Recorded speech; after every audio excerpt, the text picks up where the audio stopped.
I am Dave Smith. He is Robbie the Fire Bernstein. We are out on the road in Detroit, Michigan. How you doing today, brother? Doing good. We got a nice hotel here. It is a nice hotel. It's they made us share a bed, but we'll get past that.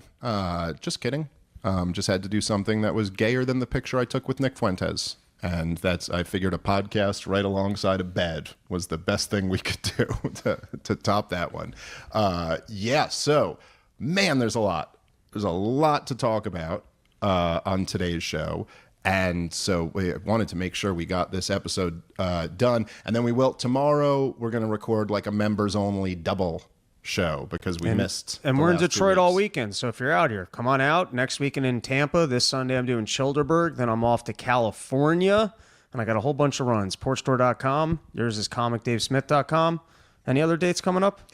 I think I got the rest of this weekend here in Detroit, next weekend in Tampa, Skankfest in New Orleans, and then we got a one-nighter in Poughkeepsie, and that is the rest of my year. There you go. That is the schedule. All tickets available at Charleston people, give me a porch. They're very stingy with their porches in Charleston. Oh, really? I'm trying to add a Charleston, and none of the fans are coming forward and giving me their lawns. Oh, that truly greedy is. Fans, if you ask me. Truly outrageous.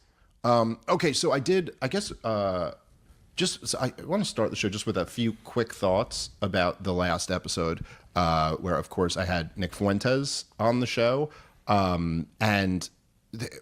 Look, it's been interesting. The reaction, has been, I think, overwhelmingly positive. But I knew it was going to be a big episode. 20 million views. Well, maybe not quite. We need to reach out to more Nazis and white nationalists because that's where the market is. We've been doing this wrong. Well, there is, I got to say, there's something. So the podcast as of right now, and it's been up, as we're recording this, it's been just over 48 hours since the episode was put out. It's over 1 million views on YouTube and over 1 million views on Twitter, making it by far the biggest episode of Part of the Problem ever. Glad to be a part of it. Yeah, well, sorry, buddy. We'll get you on the next big one. But it is, look, I mean, it demonstrates something. And if nothing else, I think it kind of removes the big talking point from like when I had Fuentes on the show 5-6 years ago, where people would say, why are you platforming this guy? And I think it's pretty obvious, like, I'm not platforming this guy. In fact, I think he was platforming me much more so than I was him. And obviously there was the mix of us together, I think, was an interesting dynamic. But look, dude, this kid is just huge at this point. It's unbelievable. And it's a divided country, and it's time for us to come together and forge ties with the LGBTQ. Oh, you son of a bitch. I will tell you. I retract it. Just a joke. You're a nice kid. Thanks for bringing such numbers to our podcast. Well, also, I will say, I don't think he's gay. I don't think Nick's gay. I did not get that impression when we were with him. I don't care about his sexuality as long as he hates Jews. There you go. Well, I will. My last joke. You have serious remarks. Well, I do. I just thought. I think in a weird way, one of the things I was thinking about. First of all, I thought it was great. I thought it was a great podcast. I think the kid. I know people get annoyed sometimes when I say the kid, but that's just the way people in their 40s talk about people in their 20s. I don't mean anything personal by it. He's an incredible talent. To be able to be as good as he is in his mid-20s is phenomenal. I mean, like, it's kind of out of this world how good he is at this at such a young age. And I found him to be very compelling and very interesting. And obviously, like, look, there's areas where we have large disagreement. I thought we would argue a little bit more about the areas where we have disagreement, but regardless of that, the guy, it kind of reminded me, I was just getting interviewed by this guy from Politico, and we were talking about this briefly. And I was talking about how after Donald Trump won the election in 2024, it was almost the first time the media admitted that they weren't the mainstream anymore. Up until for years during the Biden administration, and I guess the last year of the Trump administration, right? We'd hear every day Brian Stelter would talk about the fringe Joe Rogan. You know, he got the fringe Joe Rogan over there with his 15 million views an episode, but we're the mainstream with our 200,000. And we'd all be like, yo, this is totally ridiculous. It's ridiculous that they even frame it this way. And after the 2024 election, it was almost like they had to admit it. And they had to go, hey, we need our own Joe Rogan. Likewise, at this point, which, look, I agree, I felt this way before he was that big, but particularly now, it's like, dude, what are you going to do? Oh, you shouldn't platform him? You shouldn't have conversations with this guy? Like, I'm sorry, you're not platforming him. It's just not like that. And so I think at the very least, you'd have to acknowledge at this point that, like, we should talk. It's better to talk than to not talk. And honestly, I do think there were several things that Nick said that I wouldn't say I didn't expect him to say, but like I wasn't sure he would. Like I wasn't sure that he was just going to like straight up like reject racial hatred and say that like he doesn't want to push people in that direction.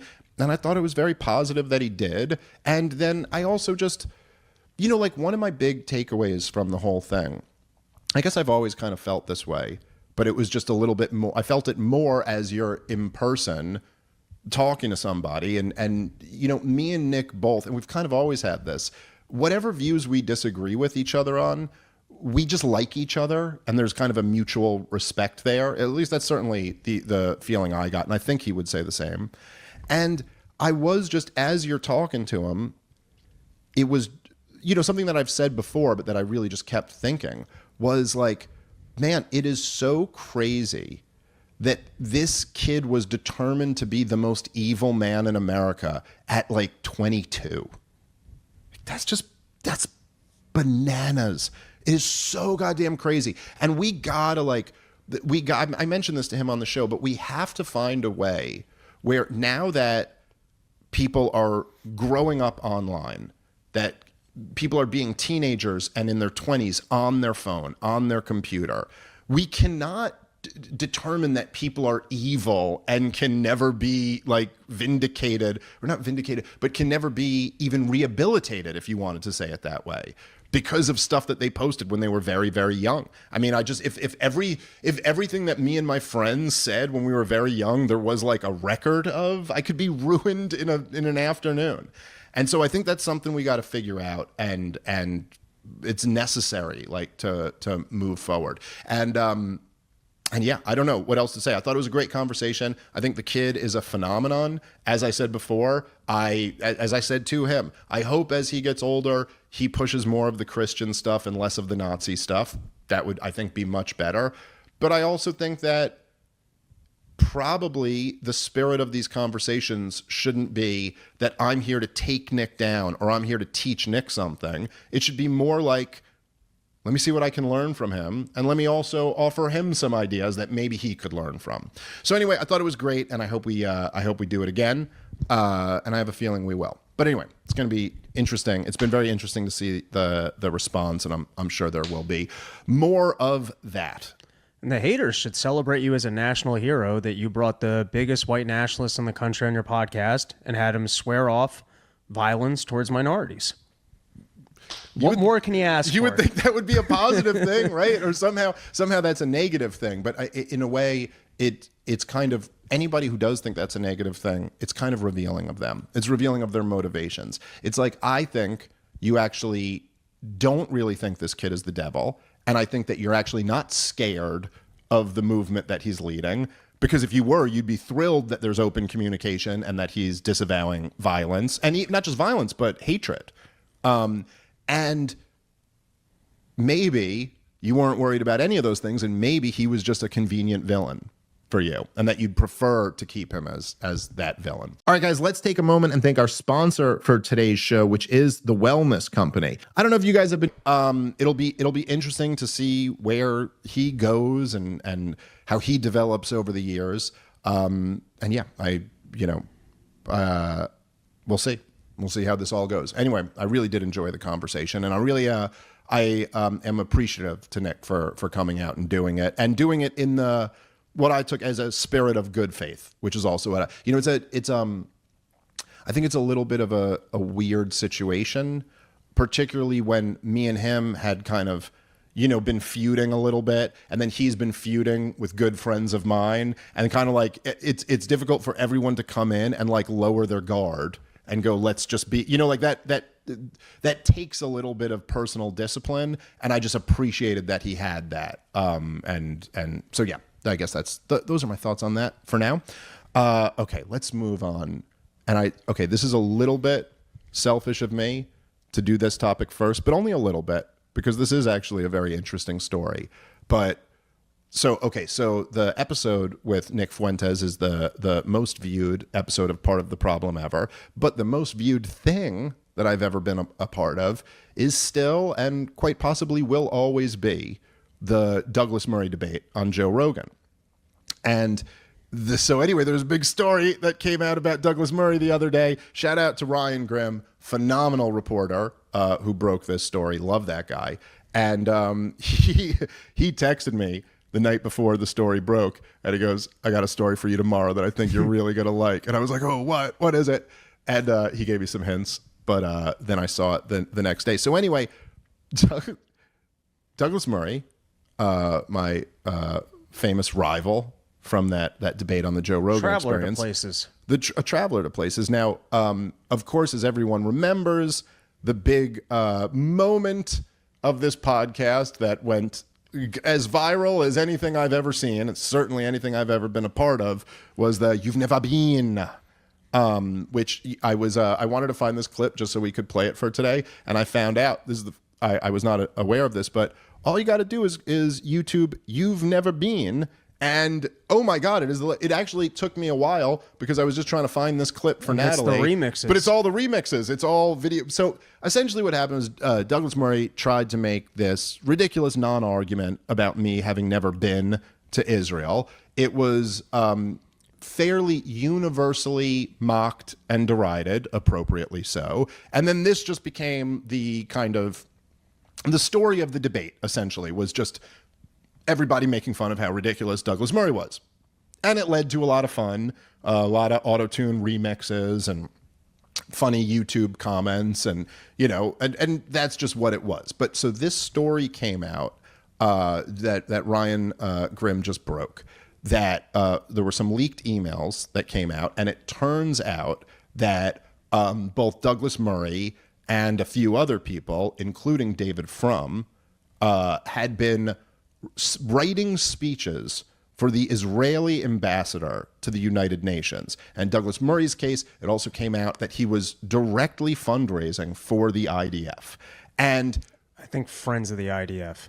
Well, an organization that gives money to the IDF. So fine, one step, in the same way that the National Institute for Health didn't actually fund the Wuhan lab, but it was a subsidiary that funded it. But really, one step, he's basically raising money for the IDF.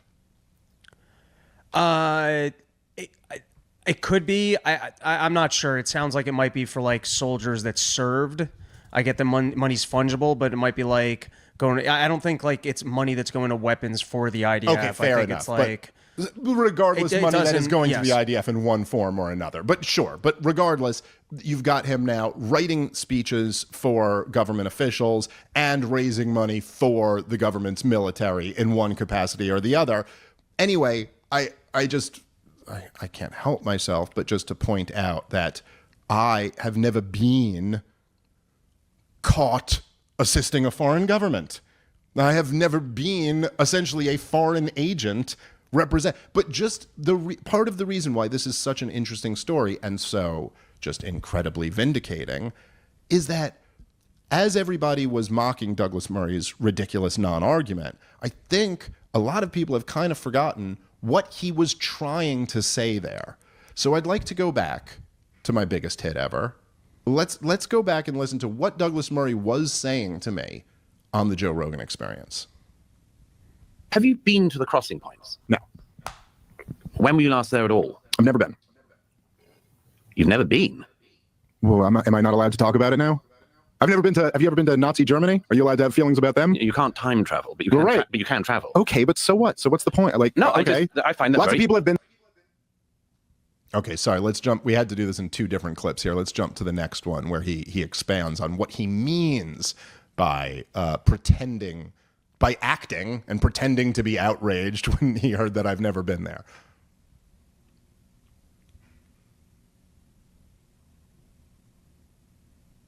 Nope. We got the next one, Natalie? Oh, there we go. I just think this is a non-argument. You don't think? Okay. No, I think it's a non-argument. But if you're an expert, Well, you have to go and touch the ground. No, I think you have to see. I think it's a good idea to see stuff, particularly if you spend a career talking about something. Yes. I have a journalistic rule of trying never to talk about a country, even in passing, unless I've at least been there. Okay. It's a sort of normal, it's a normal thing to do. You're talking about, you're talking about crossing points. And not only have you never been to a crossing point in either Egypt or in Israel, but you've never even been to the region. Okay. Again, I think this is a non-argument. I don't understand. No, it's not a non-argument. Yeah, it is. It's not a non-argument. If you're insisting that you're an expert of some kind, or not claiming you're an expert, but still talking about it, about the provisions going into Gaza or not, if you've never seen any of this going on. I just think this is a non-argument. You don't think? Okay. Okay, so that's this is essentially. I mean, look, it obviously was just a totally pathetic attempt. Even Rogan in the moment is like, I don't understand what you're even saying here. Then he goes into you're claiming to be an expert, which we had already like decided I wasn't, but like whatever. The point here is that, first of all, also just in Douglas's point, I don't even think I caught this like in all the times that I've seen this clip, which I've been flooded with quite a bit, that he goes, you're talking about the crossing points, but not only have you not been to the crossing points in Egypt or in Israel, but you've never even been to the region, which makes no sense at all. Like, what if I had been to what's going on? I don't know what's here? going on with the camera. I think it will. Okay. But so the idea that like if I had been, If it just give it a second, if it keeps doing it, we can make an adjustment. Okay. But so like if I had been to Saudi Arabia, then I could talk about the crossing between Egypt and Gaza or something. Like it doesn't even make any sense. But the point he was trying to make was about journalistic standards. And in fact, in his follow-up op-ed in the New York Post, this was the point he was trying to make. Journalistic standards, these people who aren't experts. And that's his point. I have a journalistic standard that if I'm going to talk about an area, I've at least visited it. Now, that is not true. He's a liar. He's never been to Iran. He's never been to North Korea. He talks about these places all the time. But the claim he's making is that he has these journalistic standards. Well, where exactly are the journalistic standards in being an agent for a foreign government and not disclosing that? I mean, this is so goddamn appalling. And I do not think, like, I'm sorry, that is not an overstatement. If you are writing speeches for and raising money for not your own government, but a foreign government, and then you're going to lecture others about standards in journalism while not disclosing that, it is, oh man. This should, look, that podcast with Rogan should have and probably was the death of Douglas Murray's reputation. But if there was any sliver of it left, this should just absolutely destroy it. What an intensely dishonest person, which, by the way, is going to be a theme of this show. Like, how many of these Zionists are just the most intensely dishonest people? Now, this is not, by the way, it's even worse than, say there was a journalist who was reporting on the CIA, but was also working for the CIA and didn't disclose that. That'd be pretty bad. That'd be a pretty severe violation of journalistic ethics, okay? But this is a foreign government. It is so much worse. It is so much worse than serving your own country in some capacity, which would still be pretty bad if you weren't disclosing that. But to sit there talking about the foreign nation which you, sir, are an asset of, an agent of. Douglas Murray is a foreign spy. And he's sitting there talking about journalistic ethics to me. Wow. I think also the words to the ambassador is essentially helping them craft the propaganda. I believe it went back to 2012 and speaking out against the divestment. But he's literally helping craft Israeli propaganda. And now this is from a single hack.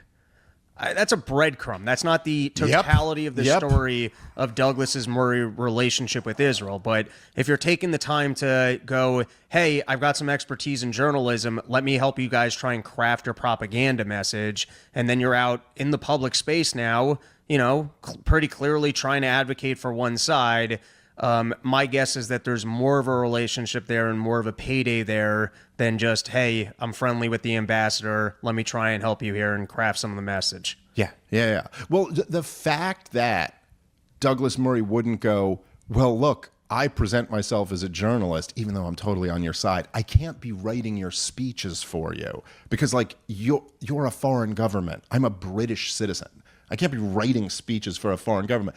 Nope, does it.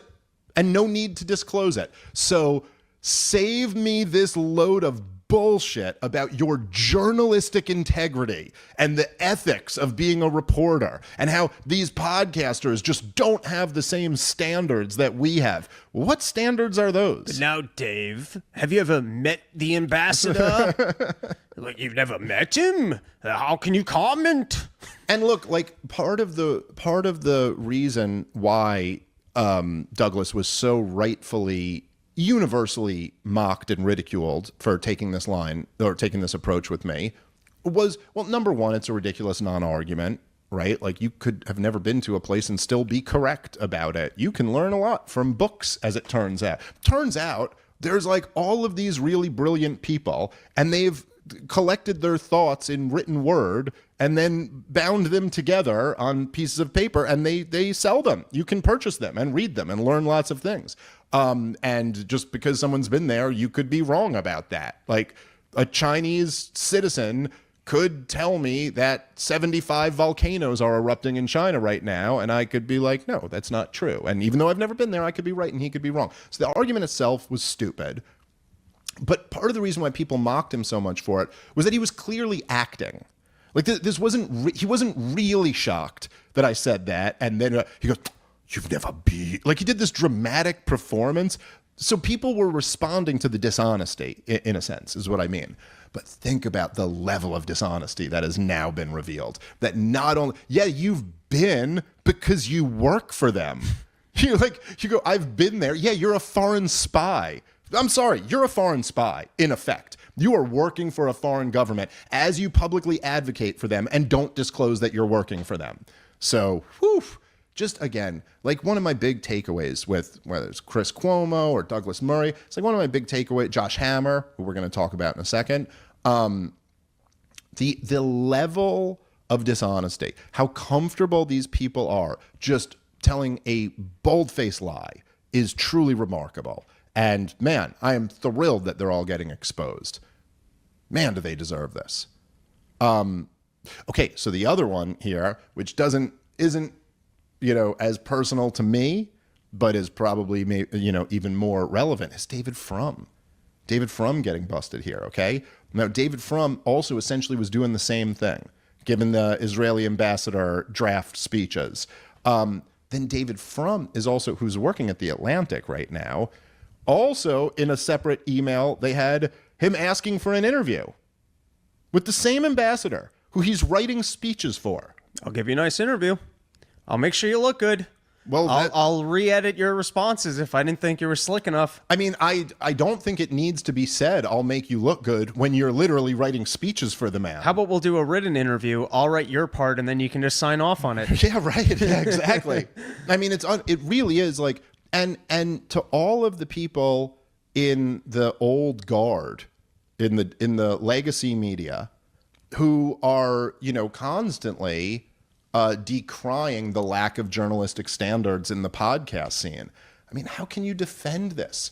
The Atlantic should be forced to issue an apology like the New York Times was after they sold the war in Iraq based off lies. They should apologize like they had to for all those Judith Miller pieces that she ran with her source. Her source was Chalabi. It's just so funny. Her source was an Iranian spy who convinced all of the Israeli spies to go overthrow Saddam Hussein. But it is just, man, it's really something. And so if people who don't know, David Frum is not some peripheral character. David Frum was the head speechwriter for George W. Bush, an arch neocon. Okay, he is the one. Now, I don't double check me on this. I'm 90% sure I'm right about this. But he is the one who came up with Axis of Evil. after 9/11. He was the one writing all those George W. Bush WMD speeches. So if you're the ambassador and you're looking for good propaganda, he's the guy to talk to. Yeah, exactly. He can craft the good stuff. But think about all of this, where in the context of the argument about like the Israeli role in U.S. foreign policy or is Israeli influence over the United States of America, when you think about how close the connection there is. The guy who sold the war in Iraq, the guy who coined Axis of Evil, the guy who wrote the weapons of mass destruction speech, also happens to be an Israeli spy, also happens to be working for Israel. It's like, it's sit here like I was just doing this interview for Politico. And by the way, it was Tucker told me he actually trusts this guy. And so we'll see how he seemed like a real nice guy on the phone. So we'll see how Dave Smith loves racists. Yeah, we'll see how much they butcher it. But the piece, at least as it was presented to me, that he wanted my comment on. We talked on the phone for over an hour, so I probably gave him plenty of stuff to butcher and make me look real bad in it. But we'll see how it comes out. But the premise for the piece was the growing criticism of Israel on the right, and then questions of anti-Semitism, questions about Jeffrey Epstein, questions about the war in Gaza, the 12-day war in Iran, all this stuff. And it's like the question that everybody's asking is well, why is this growing criticism of Israel? And it's like, look at that. I mean, how can you even argue with this? You got people, it's not that it's even worse than the guy who's selling a U.S. policy is an Israeli spy. It's the guy who's selling a lie is an Israeli spy. The guy who's lying America into war is also working for the government of Israel. Well, how the hell can you not object to that? Who could possibly not have an issue with that? And then people will turn around and go well, why is this Nick Fuentes kid getting so popular? Why is Dave Smith growing so much? And why would we not? How would we not? How would the people who are calling this out not grow in popularity, and the people defending this not have their trust evaporate? Seems impossible. So, fair points. Yeah. Looking forward to the Politico piece and what they actually took from you. Yeah, me too. I'll be interested to see that. But, it's a weird thing because the dynamics are changing so much that it was who cares? Take that, run a hit piece. Even if you're going to, okay, then I'll just correct the record to a much larger audience. Far-right nationalism grows so far, even Jews are now anti-Semitic. And we spoke to podcaster Dave Smith, who is leading the cause online. Well, it was, I'll be interested. I have a feeling, maybe I'm just being naive about this. I don't think it's going to be a hit piece like that, though. But we'll see. We'll see. I could be wrong. All right, let's talk a bit about the other... okay, there's two other stories that we gotta at least spend some time on here. And so let's first talk about the ceasefire. Not Josh Hammer first? Let's do the ceasefire and then we'll do the Charlie Kirk, Josh Hammer stuff. Okay. Let's go. So essentially there is a ceasefire that has been agreed to by both sides. This was kind of, picking up off what we had been talking about a couple episodes ago, where, and I will be the first to admit, as I did a couple episodes ago, that I was surprised by the way this went down. I thought, and I still think, that this was the plan from Netanyahu's perspective, was to put poison pills in the agreement, have Hamas not accept it, and then go, see, look, we offered peace, and go right back to the war. It does seem like the variable that changed in there was Trump. Trump did not. Trump had said Hamas has to accept this deal as is, or we will unleash hell. Hamas did not accept the deal as is. They countered with what was a pretty reasonable counter proposal. And Donald Trump jumped on it and said, okay, they're ready for peace, and seems to have pressured Netanyahu into accepting this. Now, who knows? Who knows what's going to happen here? It's quite likely that this ceasefire will be violated and by either Israel or Hamas, and we'll be right back to square one. But for the moment, there is a ceasefire in place. This ceasefire is supposed to facilitate very immediately the release of the remaining hostages, an increase in aid going into Gaza, a pause in the killing in Gaza, and then we will work out, as Hamas gives over power to what they say another Palestinian group, and Israel retreats to an agreed upon position in Hamas. So it's not exactly what Hamas wanted. It's not exactly what Benjamin Netanyahu wanted, which is the sign of a good negotiation, right? A good deal usually means neither side is getting exactly what they want, but they're getting something they can live with. Now, who knows what's going to happen in that part, but if we get the first immediate part of this, which is the hostages are released and additional aid comes in and the dying stops for the moment, well, hey, that is really fantastic. That is really, really great, and everybody should be happy about that. Even everybody who's not getting everything that they wanted should be very happy about that, and that's certainly much better than that not happening. So that's kind of like where I'm at with this. I think it's great, but we should be cautious in our optimism. I don't know if you have any other thoughts on that. Seems like a win for now, and I would be surprised if Hamas reneged on releasing the hostages, as Israel is pulling back from its position. But you've got big variables on the table, the biggest being whether or not Hamas is actually going to disarm and give up power in the region to some other entity. And then you got the whole other, what kind of investments actually coming into the area and what does that look like?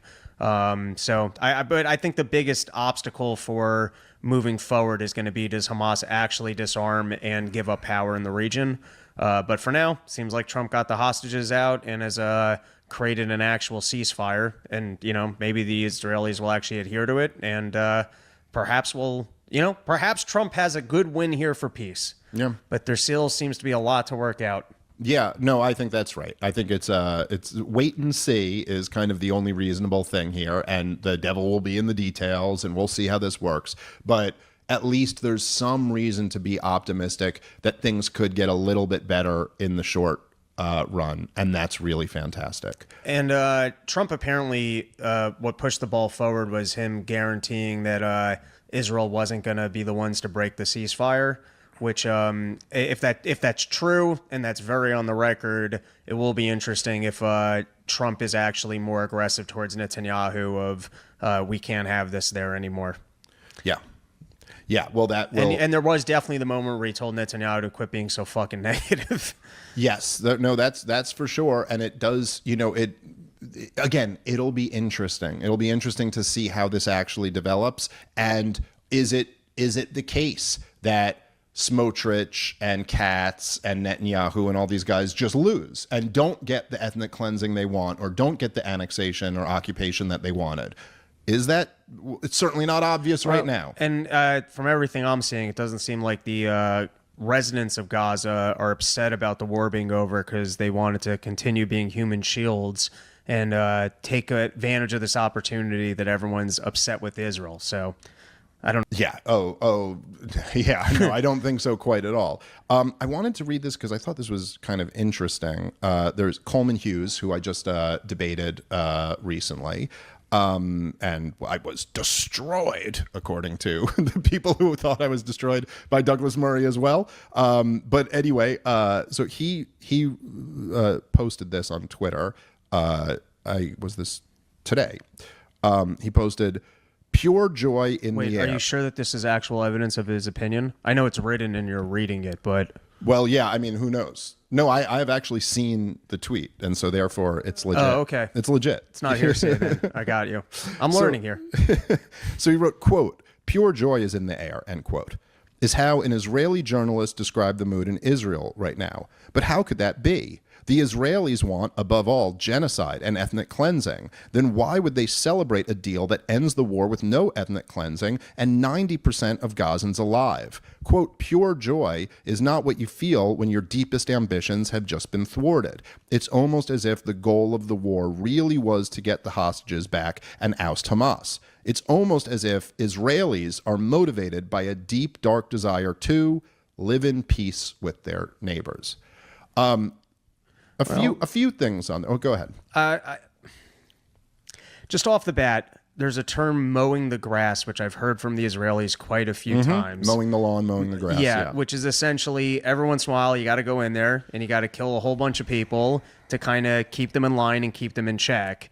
And so they do have a stated objective of doing that, and they certainly accomplished that here. Maybe there are some that actually wanted a full... Listen, the word genocide is just too academic for me. I'm simple-minded and like just, hey, there's civilians over there and you're killing them. Let's not be killing civilians. Whether or not it is or isn't a genocide, other academics can have that conversation. It's just it. But the point I'm trying to make is to now turn around and go, oh, they were only looking for genocide. They didn't accomplish that and they're happy. Well, there certainly are people that have stated a goal of mowing the lawn, which is pretty gross as a goal. And they certainly did get that goal. And maybe at the moment, not everyone who, like, Netanyahu might be upset that he's not actually able to totally ethnically cleanse the region. And it might be something that he can't verbalize right now of, man, Donald Trump really got in the way of me accomplishing my goal of completing a genocide. Well, look, good luck getting on the news and saying that. dude, there's so, again, and this is, I think, a major part of the reason why Israel has lost this PR battle so badly. And it's like, when you look at the numbers, dude, like I saw one poll the other day that said it was pre October 7th. Who do you sympathize with more, the Israelis or the Palestinians? And it was plus 48 for Israel. Like that was the standard in America. And the latest, the same poll, or the same polling organization, had it +1 for the Palestinians. Now, I'm just saying, a 50-point swing in a poll is something you almost never see.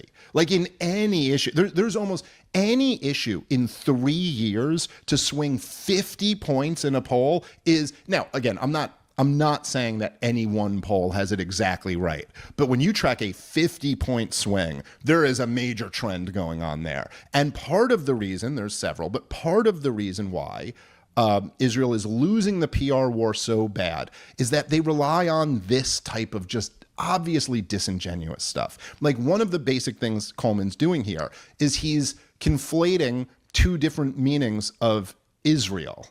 So he goes, when he's saying joy is in the air, oh, I thought the Israelis' goal was this, but in fact, why are they celebrating this? Well, you're talking about the people. And I don't think that too many, certainly I was never making the argument that the Israeli people were purely motivated by a desire for blood and genocide. And so, like, yes, after 3 years of Israel becoming a global pariah and turning the entire world against them, the fact that some citizens might be happy that this thing is over, that's great. That's wonderful that they're celebrating that. And much like I gave Israeli citizens credit for the protests that have happened in the last few months over the war, well, that sure is great, but that doesn't actually prove anything. Like that, it's not, okay, is Smotrich celebrating? You know, what does Netanyahu really feel in his heart about this? I mean, not that we know, but like, it's not so clear that he's celebrating this. But then, okay, so there's one. You're just blatantly using Israel as you like. Usually, if we say, for example, if we were talking about a foreign country, if we say China is thinking of moving on Taiwan, what we're saying is the Chinese government. We're not saying the collective will of all the Chinese people. And if we went, China is thinking of moving on Taiwan, and then I went, but here's an opinion poll where 70% of the Chinese say they don't want to move on Taiwan, you'd go, yeah, but that's a different conversation. We're saying, what is the government planning? As we all know, governments don't always do what the people want them to do. Oftentimes, they do the exact opposite. So that's already a very dishonest framing. But on top of that, it's like, if somebody, look, Israel is a dependent state.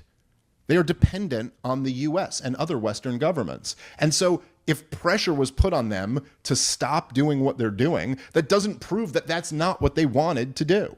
It doesn't prove, like if you run into a building with the plan of, I want to murder everyone in this building, and you only murder a percentage of them, but also you're relying on somebody else who's paying for the bullets and paying for the guns. And then the person paying for the bullets and paying for the guns goes, enough, you have to stop, and you stop with only murdering a percentage of them. That doesn't prove that the people who said your motivation was to murder all of them were wrong.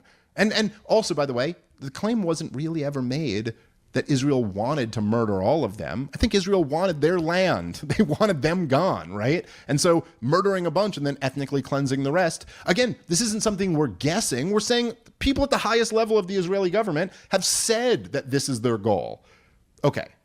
So then there's that. But I got to say, there's something particularly, at least to me, about the framing of, he goes, if the Israelis wanted, above all, genocide and ethnic cleansing, then why would they celebrate a deal that ends the war with no ethnic cleansing and 97% of Gazans alive?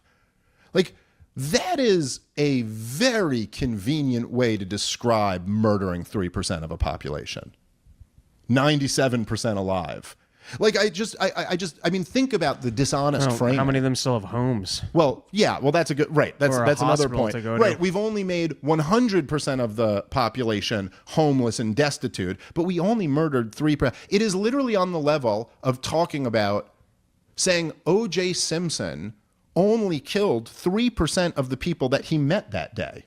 Like, wait, what? What a nice guy. Yeah, we tend to focus on the people you did kill, not the people you didn't kill. By the way, we don't know that it was 3%, and we will probably get a lot more information about this in the coming months and the coming years. But we have no idea exactly what percentage of that. You know, like, it's so funny that for a while, the Israeli argument, the pro-Israeli argument, relied on saying, you can't trust the numbers. You know, this is Hamas's numbers. And then it's almost now their argument hinges on trusting these numbers in some sense. Now, for those 3%, by the way, the overwhelming majority of whom were women and children, you're bragging they only killed those 3% and completely leveled the place and destroyed the lives of 100% of the people living there. Just what an intensely dishonest way to frame what just happened. Look, they're also, for whatever reason, because they're so desperate to try to get a win, to try to get something that makes the other side look bad so they can save face a little bit, which they are not going to do. They are going to be remembered in history as the people who defended this goddamn destruction of a captive people. But a lot of them now are saying, well, where are all these people? The people who wanted a ceasefire, why aren't they celebrating? Well, like I just said, I wouldn't describe it as celebrating because we don't know what's going to happen here. But I am cautiously optimistic. Man, if the dying can stop and some more aid can get in, then hallelujah. That is just an objectively wonderful thing. But I'm sorry, no. Even if it stops now and that wonderful thing does happen, and I am saying hallelujah, my tone is not celebration. I don't think there's anything here that should be celebrated. The U.S. government, through its tax base, which includes me and you, have facilitated the destruction of a helpless captive people. It is a goddamn disgrace. A disgrace to all of us, a disgrace to our country, a disgrace to the world, a disgrace to humanity, a disgrace to every goddamn global institution that this was allowed to happen for the last 3 years. It should be a time for reflection and disgust, and just pure disgust at all of our leaders all around the world. That this type of thing, I mean, what the fuck is the point of having international law and having global governance bodies at all if this type of thing can't be stopped? It should be a dark, dark lesson for humanity. And hopefully that's it. Hopefully this is like, there is some type of peaceful resolution here. Being like in the bigger picture, a peaceful resolution, I'm not that optimistic that we actually have one. But even if we did, this should be a time for reflection. And I'm sorry, just the idea of seeing, like, let's just say the number is 3%. Objectively, majority women and children. That 3% of a population can be exterminated, and our response to that should be, you guys made a big thing out of that. 97% of them are just displaced. The Coleman Hughes thing is also wild because I don't think anyone in this country who ever commented on the war would have thought that if a deal was worked out where the hostages were released and Israel hadn't fully killed off every person in Gaza, that our perception of Israelis were that they were going to be upset about that. You're framing something that nobody ever thought or would have thought. Yeah. No, I mean, your framing is that literally we're shocked that Israel's happy that they're getting their hostages back and that they didn't have the opportunity to genocide the entire region. I don't think anyone's perception of general Israelis was that. That's crazy. Well, I remember at one point when I was debating Coleman Hughes, he said, so we did the whole thing. I was arguing about how the neoconservatives were part of the Israel lobby and arguing about like the clean break strategy and all this stuff. And then at one point he goes, well, what about Tony Blair? Like, why did Tony Blair get so on board and send troops and back George W. Bush? And I was like, well, I don't really know enough about like the motivations of Tony Blair, but I would, my guess would be that in the wake of 9/11, he made a political decision to be all in with the George W. Bush administration, and that he viewed that as, like that was his political calculation at the time.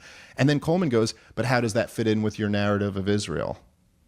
And I went, the world's complicated and there's more than one reason for stuff, but it's almost like he was not blatantly straw manning me, but there's like an implied straw man there that like, yeah, but you're saying that these Jews run everything and every decision is because, but it's like, yeah, but that's not what any of us ever said. That's not the point. The point is just that like the Israel lobby did push for this war and they were the difference. It wouldn't have happened without them and it did happen with them. That's enough to be an issue. And so, right, like you said, it's like you're setting up this thing that never would have been the agreed upon paradigm at the beginning. That, yes, like imagine right after October 7th, if somebody had said that, like, if any critic of Israel was saying that, like,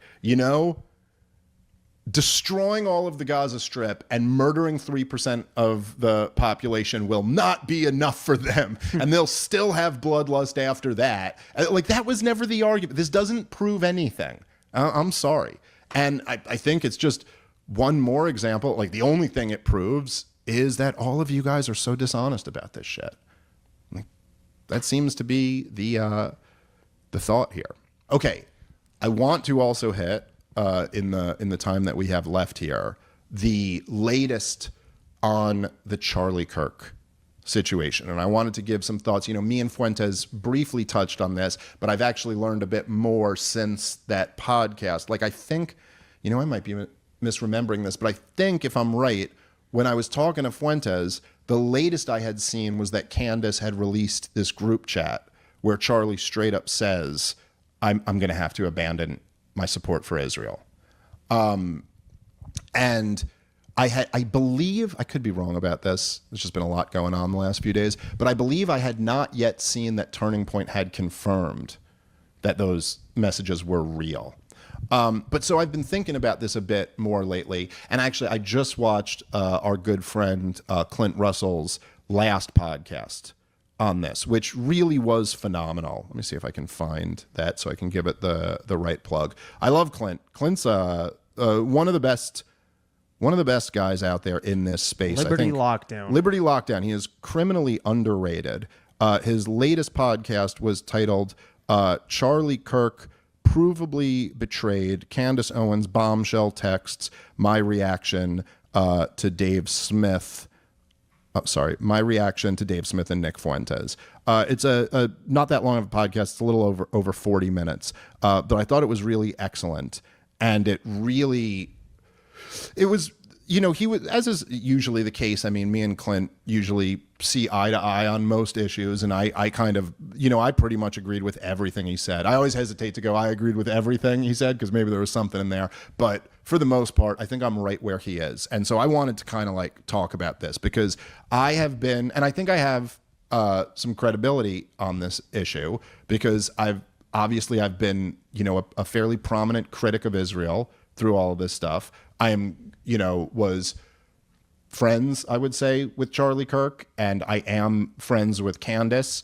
But I've also been somebody who's taken a lot of heat from my own audience. I do hear you good people for saying from the very beginning that, look, I don't see any evidence that Israel was involved in this. So I want to be careful in what I say here. I would still say there is no hard evidence that Israel was involved in the assassination of Charlie Kirk's murder. There's no hard evidence that puts an Israeli in a network with this alleged shooter, or that you know what I'm saying? Like, we don't have anything like that yet. But let's talk about what we do have. Because what Candace just revealed really is something. This is not nothing. And it's more than enough to, look, it's not hard evidence of who done it, but it is more than enough at this point to raise an eyebrow. And it is more like if this was a domestic crime and you were the detective or you worked at the police department or something like that, you're not ready to bring anything to a grand jury. You're not ready to make arrests. You're ready to ask some people to come in for some questions at this point. Like, that's where you are. In the cop shows where they're like, hey, you're free to go, but we'd like to ask you some questions downtown. And there you come in and, hey, you're free to go anytime, but we'd like to get you on record here. I think we're at that point. And so one of the things, if we track this timeline, this is kind of what we have right now, seems to me. Candace, and I agreed with Clint when he said this, which I think Candace handled this truly brilliantly. And Candace is no dummy. Let me say that about Candace. And of course, there's been, as I've mentioned on the show many times, there's this very interesting dynamic with her and her show lately where she is mourning. I mean, she is grieving the loss of a close friend, and you can feel that on her. And there's something very visceral about that. But she is also like prosecuting this case and trying to get to the bottom of it. And so what Candace did is she came out and she said that Charlie Kirk was rethinking his support for Israel. Now, this is after Benjamin Netanyahu is quoting from the letter that he read to him, and all of the Zionists are trying to kind of like control the narrative. Candace says he was thinking of turning on them. All in response to that, all of these people, including Josh Hammer, go out there and they say, that is absolute bullshit. He was never thinking of that. Josh Hammer's out doing shows saying, well, just look at the letter that he wrote to Netanyahu. He was not even thinking of questioning, his loyalty toward Israel. Okay, we now know, and it's been confirmed, that Josh Hammer was lying through his fucking teeth when he said that. He was on the group chat where Charlie Kirk straight up said, I'm going to have no choice but to abandon support for Israel. And so I would just say, like, I'm not trying to overplay what we have here, but I'm also not trying to underplay it. Josh Hammer, and I think Josh, I've met Josh a couple times. I've debated him twice. You got some questions to answer, man. You really got to answer some questions. You were lying through your teeth publicly during an active murder investigation. Like, now look, that's not perjury. He wasn't, he wasn't under oath when he lied about this stuff. But there's two elements to this. Number one, there was an active murder investigation going on, and you're publicly lying about the information that you know. And number two, supposedly, this was your good friend. People could talk about, and I've had some people, there were some people who gave me some shit for reading the text messages that Charlie sent me. And I understand where they're coming from. People going like, listen, man, that was a private message and this guy's dead. So aren't you kind of making a decision to say something publicly that he didn't necessarily want said publicly? And I understand that. And it was something I wrestled with a little before we did it. But it was like, you know what? At this point, Netanyahu had already been reading selective passages. This is before he released the full letter. If that is the full letter. So Netanyahu was doing it. Bill Ackman was doing it. Josh Hammer was doing it. They were all releasing private text messages. Candace Owens was talking about them. And she specifically called on me to do it. So I was like, you know what? I'm going to do this while everyone's else. But, however you feel about reading private text messages of someone. Now, look, in any other situation, I probably wouldn't have done it. In any other situation, I at least would have waited a while to do it. But this was the highest profile political assassination of my life. And everybody else involved was doing that. And so I just felt like, you know what, guys, I do have a little bit of information here that's somewhat relevant. I was very clear to not overplay it or act like it was anything other than it was. But I was like, you know what, I'm going to give up everything I have. And that's that. So I have no other information that I haven't already told you guys. And that is like, part of that was out of a bond I feel to Candace, who's a friend who asked me to do this. And part of this was out of a bond I feel to the audience. I'm being like, hey, I got to be transparent with you guys. however you feel about that, and I could still understand some people going, yeah, I don't know if that was the right thing to do. How about lying? How about lying about your friend? Josh Hammer knew, he saw the words. Do not think for a second that every Zionist on that call, that did not send up major alarm bells for them, that Charlie Kirk had said he had no choice but to abandon support for Israel. This was 24 to 48 hours before he's killed. Okay? So Josh Hammer lies through his teeth about his friend who hasn't been buried yet, and says that this is absolute bullshit when he knew it was true. Okay, that's something. That's at least, we're going to ask Josh to come in for some more questions here if you're a local police department. Now, I will say, and again, this is not hard evidence of Israel's involvement in this, but Candace also did reassert the other day that 3 different people have confirmed to her that Charlie Kirk thought Israel was going to kill him. That's what she's saying. 3 different people said that.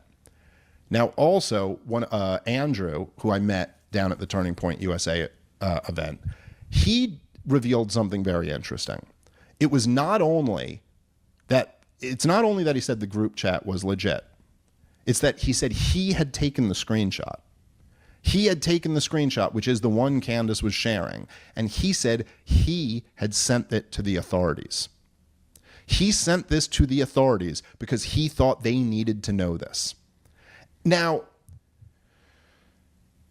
I'm trying to really be fair here about what we have. And I will fully admit that I am perhaps on some level motivated by the fact that I really do not wish for this to be like I really do not want me debating at Turning Point to be like part of the reason why this happened. It's an inexpressibly bizarre feeling. But if what we have right now is that multiple people are saying that Charlie Kirk was worried that Israel would kill him for abandoning support with them, and that 24 to 48 hours before his death, he said, I'm turning on Israel. I'm not supporting him anymore. And then all the pro-Israel people around him lied through their fucking teeth about that before he was even buried. Okay, you're still not at hard evidence of who did it. And maybe somebody who's got more police experience than me could answer this question. But I think we might be approaching person of interest. You certainly might be approaching who you'd want to talk to more about this. So I don't know what more to add from that. I would recommend Clint's latest podcast on it that I thought was great. But I'm just trying to look at all of that and grapple with it honestly. And I would just add to the story that all the details, the official details of the shooter, don't seem to really add up. And there seems to be some oddities. And then just I had one other takeaway on the Josh Hammer thing, because this actually caught my eye a little bit more, because I guess this whole whodunit thing it's all, firstly, just ADD of me. At first, I was annoyed with Candace because I was like, you're yelling at everyone to show your receipts and you're not showing your receipts. This seems contradictory, but I guess it was well played because you caught some people in traps. So, well, that's all I'm saying is that, look, as Clint put it, Candace doesn't have subpoena power. So I think what she could do is make these statements, get all these motherfuckers on record, and then release the receipts. Right. So but also, I think that people are, look, I get that. A lot of people were given, I think there's a lot of people who owe Candace an apology because you can't criticize her for not releasing the receipts and then also criticize her when she releases the receipts. And again, you could say, why'd you hang on to it for this long? But then again, maybe there's a strategy involved in this. Just back to Hammer for a second. Go ahead. I don't know how big of a publication Newsweek still is, but I used to read it in college. That was like the one thing I would read on Saturdays. I didn't otherwise follow the news, and it was a good publication because at the time it was kind of down the middle. It was very mainstream. Got a pretty good picture of what happened in the news that week.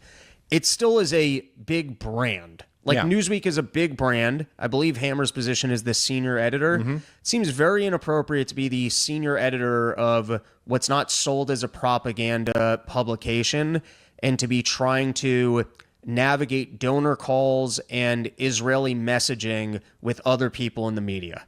That seems to me like either agent of Israel or just grossly dishonest journalistic practices that you're literally the head editor, but you're behind the scenes trying to navigate the media space on Israeli messaging, and you're trying to navigate donor calls of donors who have a specific narrative and are upset with the person who's not fielding that narrative.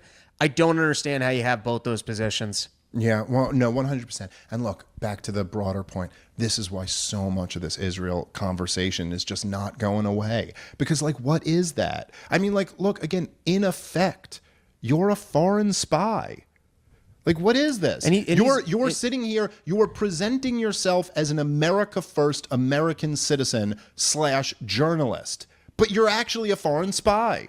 Your number one goal is actually to manage the image of a foreign country. If it were any other country, we'd have the same reaction. Like, no, I'm sorry, that's crazy. And it doesn't matter how close an ally they are. It wouldn't matter if it was Canada or the UK or France or anyone. It's a sovereignty issue. It's an honesty issue. It's like, you just can't do that. And so look, I got to be honest. And this is something that it's always, it's always something like people who do what we do. If you're in this world, it's always something you got to try to navigate. You got to try to navigate against your own personal incentives versus finding the truth.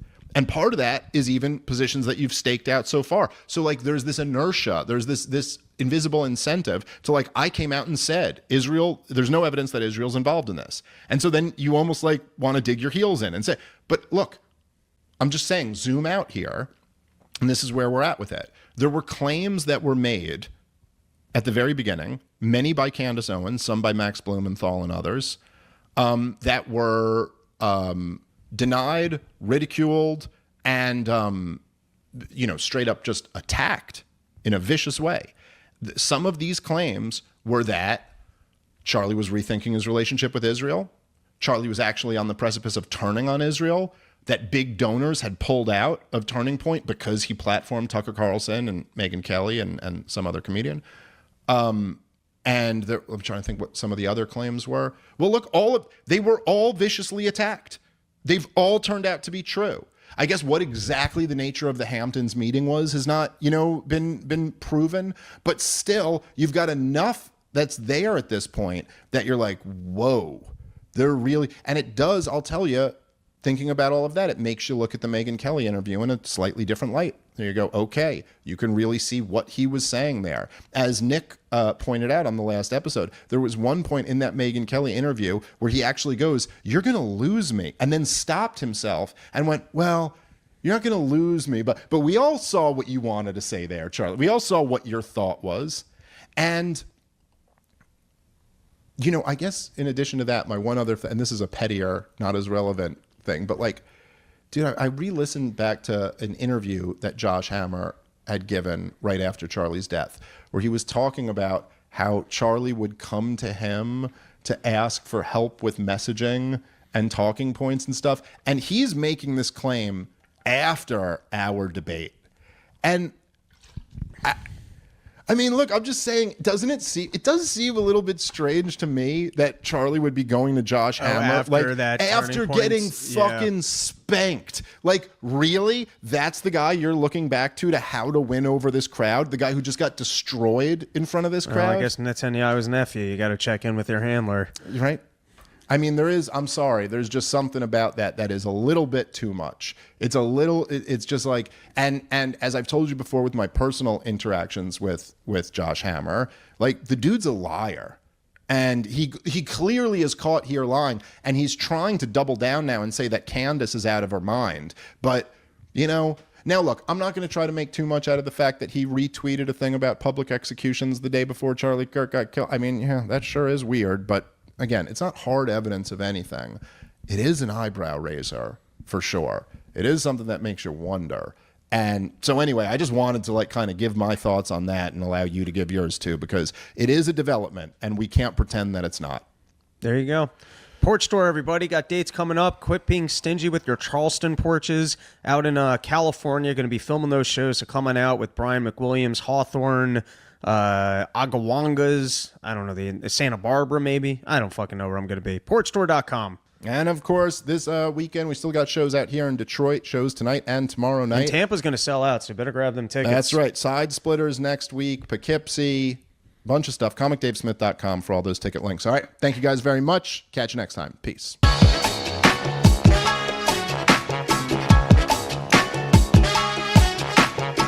What's up? What's up, everybody? Welcome to a brand new episode of Part of the Problem. I am Dave Smith. He is Robbie the Fire Bernstein. We are back from San Diego. We had a great weekend out there. We had a rough time getting home, the two of us, but we are back home. How are you feeling today, Rob? It was a fine weekend out in San Diego, and for all you good listeners, porch season is in session. Ooh. I've got St. Augustine, Florida, and West Palm Beach this weekend. And then I think the following weekend, I got Lorden, which is right outside of D.C. I got Virginia Beach. I got some spot out in Jersey, and then a whole run of Texas shows. So we're going to be porching hard. Come join us. Hell yeah. Make it out there. Of course, me and Rob's next date together is in 10 days.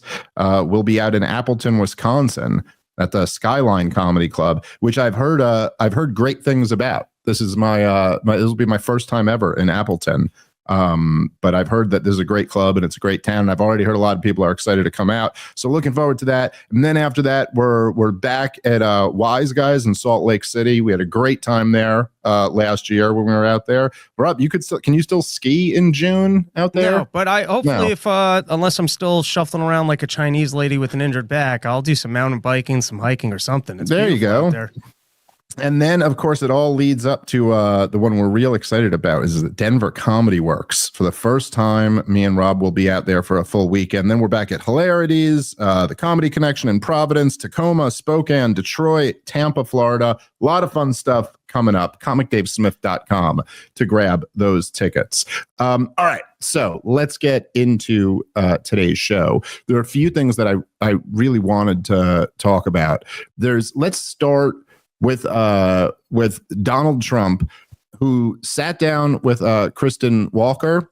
I do not, for the life of me, I do not understand why Donald Trump still does interviews with these people. I don't get it. It's like isn't your whole thing that you broke this media apparatus? Why? Look, whatever. He could talk to whoever he wants to. People sure do enjoy him owning the journalists and stuff like that. I just don't. When it seems like you're breathing life back into your enemy institution that you already crushed. Why go give them a thing that's going to be big ratings? That is beyond me. There was one moment in the conversation that's really been going viral. It is Donald Trump discussing the ramifications of his tariff policy.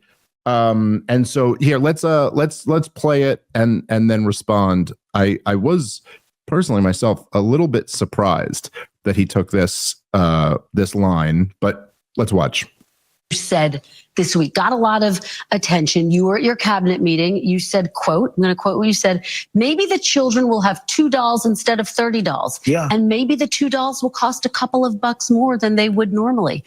Are you saying that your tariffs will cause some prices to go up? No, I think the tariffs are going to be great for us because it's going to make us rich. But you said some dolls are going to cost more. Isn't that an acknowledgement that some prices will go up? I don't think a beautiful baby girl that's 11 years old needs to have 30 dolls. I think they can have 3 dolls or 4 dolls because what we were doing with China was just unbelievable. We had a trade deficit of hundreds of billions of dollars with China. When you say they could have $3 instead of $30, are you saying Americans could see empty store shelves? No, I'm not saying that. I'm just saying they don't need to have $30. They can have 3. They don't need to have 250 pencils. They can have 5. Said this week got a lot of. All right.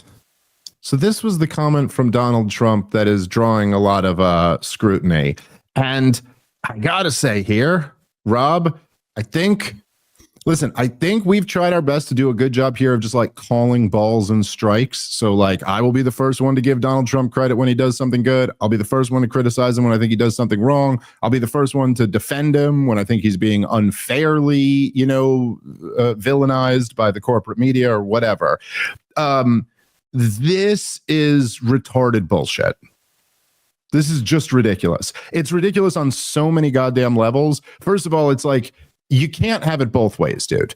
You can't say that like, maybe you only need $2. You don't need $500 or whatever. But then also go, oh no, but it's not going to raise prices at all. It's like, so which one are you talking about here? I also, by the way, I find this in a weird way to be kind of an interesting topic. This is something that I've talked a lot about with like close friends and family members about just how we get our kids too much stuff these days. And like, I do feel like my house is just like covered in toys.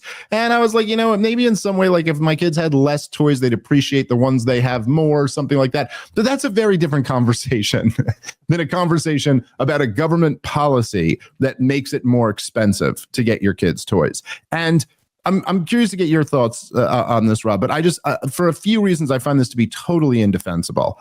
And okay, here's one of the major ones. Well, a couple of them. I mean, obviously, the point that we've made a million times that you could keep making, he could just sit here and assert that the tariffs are going to make us rich. Again, it's like, well, which one is it? Are we going to be getting more dolls or less dolls? Like, what are you talking about here? But if you're saying the tariffs are going to make us rich, you got a whole lot of problems there. Like, why? Okay, then like, why wouldn't a full blockade make us rich? Why do we trade with the world at all then? Why don't we get super rich and just never trade with the world? Why don't we make ourselves, if the principle applies, let's stop trading between the states, right? Like, let the states get real. Let's just stop trading between households. Just you produce everything in your household. If this principle is true and it makes you rich to stop trading with others, I don't see what the limiting factor there is. But regardless of that, one of the, like, when I'm having these thoughts and these conversations with friends and family of mine, I also recognize that I'm not in the financial position that everybody's in. Many people are not in the financial position I'm in. And there's lots of good data on this, but if you look at the amount, like since the lockdowns and the price inflation that followed the insane monetary policy of 2020, 2021, credit card debt skyrocketed. Like a lot of families are buying those dolls on the credit card. Also, there are families that the difference won't be having $30 or having 2. There's families that currently have 2 that the answer will be have 0, which maybe would have been a better question, for Kristen Walker to ask. Like, how about that? How about if it's the difference between now your kid doesn't get to play with a doll? The other thing, and I'm sorry, but there is a good argument that like, maybe we give our kids too many toys. Maybe my house is filled with too much cheap toys that were made in China. And maybe in general, kids would appreciate things more if they just had, like we do have for people, at least in the situation, like a certain amount of abundance. We have more than we really need. And there is to some degree, like a minimalist argument for why, like, you don't want to have too much more than you actually need. Of all of the people in the history of the world who have ever existed, I don't know that there's one human being who is worse equipped to be the one making that argument than Donald fucking Trump. I mean, I'm sorry, Rob. That is goddamn insane. It is insane to spend your entire adult life being the poster child of capitalist excess, to the point that I'm going to take a shit on a gold-plated toilet. I'm going to live in you know what I'm saying? Like, it's just for Donald Trump to be the one making the argument that people, and like, again, it's just, I'm sorry. I'm somebody who's driven by like principles and logic, and just explain this to me. Then like, if this is what you're saying, then wasn't price inflation actually a good thing? Wasn't Joe Biden's economy actually good? I mean, it forced you probably to get less things, Maybe that's nice. Maybe you don't need all that stuff. Maybe you should have less stuff. I don't know, dude. I mean, this is just, to me, to try to sell this and not spin it as like, look, this is the cost. I'm going to be honest with you. These are the negatives that are associated with this policy, but here's what I think the benefits are. But to spin this as this is a benefit, and of all people, for Donald Trump to be spinning it, it's like, I'm sorry. I just can't defend this. This is too ridiculous. What are your thoughts? Well, I think that's a very funny observation. I hadn't even thought about that, of Trump preaching people on that they don't need to consume in excess. My thought was a little bit different, that, you know, Trump picked a very good example here, because when he says, hey, your kid will have 3 toys instead of 30, I think we can all go, oh yeah, if my kid needs to have less toys and there's an American job for him to have the less toys, maybe that's a worthwhile trade-off. And so he picked a very good example for selling it. She asked a great first question. She didn't ask the right follow-up question, which is, are you acknowledging that prices are going to go up? Because now, what happens if prices are going up on things that aren't toys? What if we're talking about not being able to buy a washer and dryer? What if we're talking about not being able to buy clothes? And then how much central planning do we want in our government? Where are we going to figure out what goods are considered excess goods that the government can decide we're going to put tariffs on those? And then there are going to be other favored industries that don't have the tariffs because the government can understand, hey, you being able to consume this, such as a car, you need a car to get to work. Right. And like, so, maybe we could break them down by essential and non-essential goods, Rob. Which already is kind of happening. I read this article. Firstly, is for car manufacturers, the increase in cost, I think, was expected to be $6,000. And so Trump temporarily has halted the tariffs on some base items, such as like steel.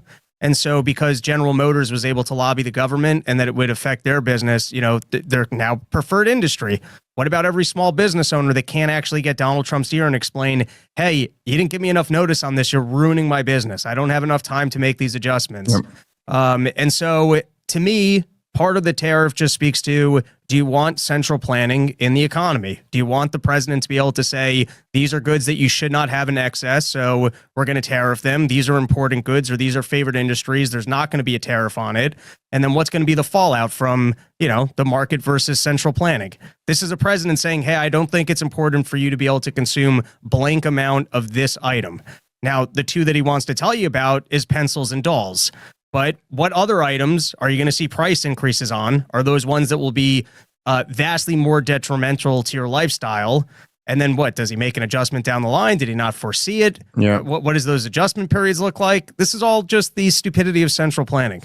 Yeah, no, I think that's absolutely right. And there is something like the point you're making is a really good one. And there's something very frustrating about like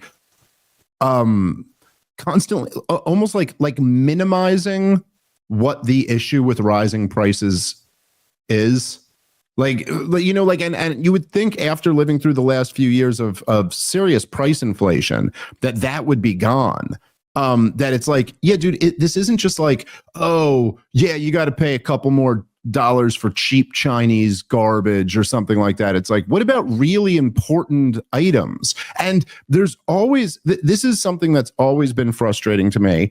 As I've said this many times over the years, and I'm very influenced by Hans Hermann Hoppe, the great German libertarian theorist and economist. But he always used to say that essentially, like, that libertarians needed to learn a conservative lesson and conservatives needed to learn a libertarian lesson.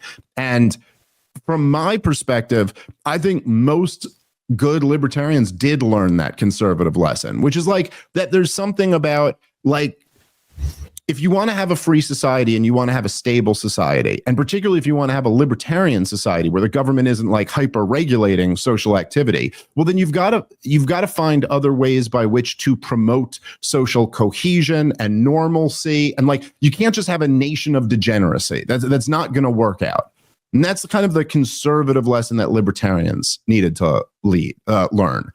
But then there's like an economic lesson that conservatives need to learn that they just never seem to make any progress toward. Maybe sometimes when the opposition party is in, they seem like they are, but it's like things like this. Like, if you want to say, oh, rising prices is just, you know what I mean? That's just your kid having $3 instead of $30 or something like that. It's like, listen, first of all, as I mentioned, we've seen what rising prices did over the last few years. There is no, you can't remove these economic issues from like cultural issues, societal issues, religious issues, all of it. You know, it's I think it's right around, the divorce rate is like right around 50%. Something like 50% of marriages end in divorce. The number one reason for divorce is financial difficulties. Like, this is the number one thing that breaks families up. This isn't just a question of like, are your kids going to have $30 or $2? In fact, a lot of times it might be the question of whether your kids are going to have two parents or not.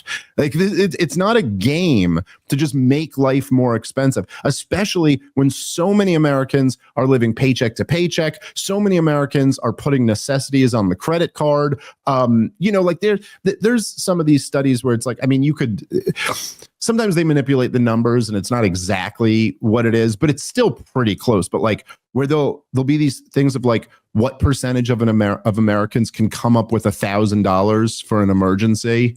And it's like a shockingly high percentage of them can't. And like, or sometimes like I've seen people nitpick these studies where I'll be like, well, they do have credit cards, so like they could put it on the credit card if they needed to, but still, like it's still pretty wild. And like the idea that we're going to embark on a policy that is going to make life harder for these people is not something. It's not something that should be shrugged off any more than during lockdowns when they'd shrug off the non-essential jobs. Who cares about that job? That's not essential. Go look at the mental health results of that policy. It was not good. Oh yeah, Natalie pulled up one of them here. It says most Americans can't afford $1,000 emergency expense. Report fines. Now I have seen. I think there was something where people said like this didn't account for credit cards or something like that. But regardless, even if most Americans can't just come up with $1,000 with that, that's a really that indicates something. There's a real problem there. And of course, there's a lot of government policies that have contributed to that. But I just like, I will never be on the side of anybody, particularly people, when it's a conversation between a billionaire and a multimillionaire, which is what you're watching here, this conversation between Donald Trump and Kristen Walker. And it's like, yeah, like you both, anytime, listen, I don't have money like either of them have money, but I'm doing well enough that if I were to ever talk about prices going up, I would always be like conscious of the fact that like, oh, there's a lot of people who that's a completely different situation for. And like, yeah, it is kind of true that like if my cup of coffee goes from like $4 to $6, it doesn't mean that much to me. But I also know that there's a whole lot of people out there who it's like, okay, well, I can't get coffee out now, if that's the case. Like there's, and it is, the what is it? The median salary, I think is under $60,000 a year. I think the median household income is under $80,000 a year. And if you're in a situation where you're making around the average or beneath the average salary, this prices going up is a huge deal to you. It's crushing. It changes your trajectory of where you were going in life. You're like, oh shit, thought I was going to be comfortable for a second here. Nope, I'm back to being totally screwed. And, I just think there's something really fucked up about rich people downplaying that. Like that's an acceptable, again, like I said, Donald Trump of all people being like, no, it's acceptable that you'll be able to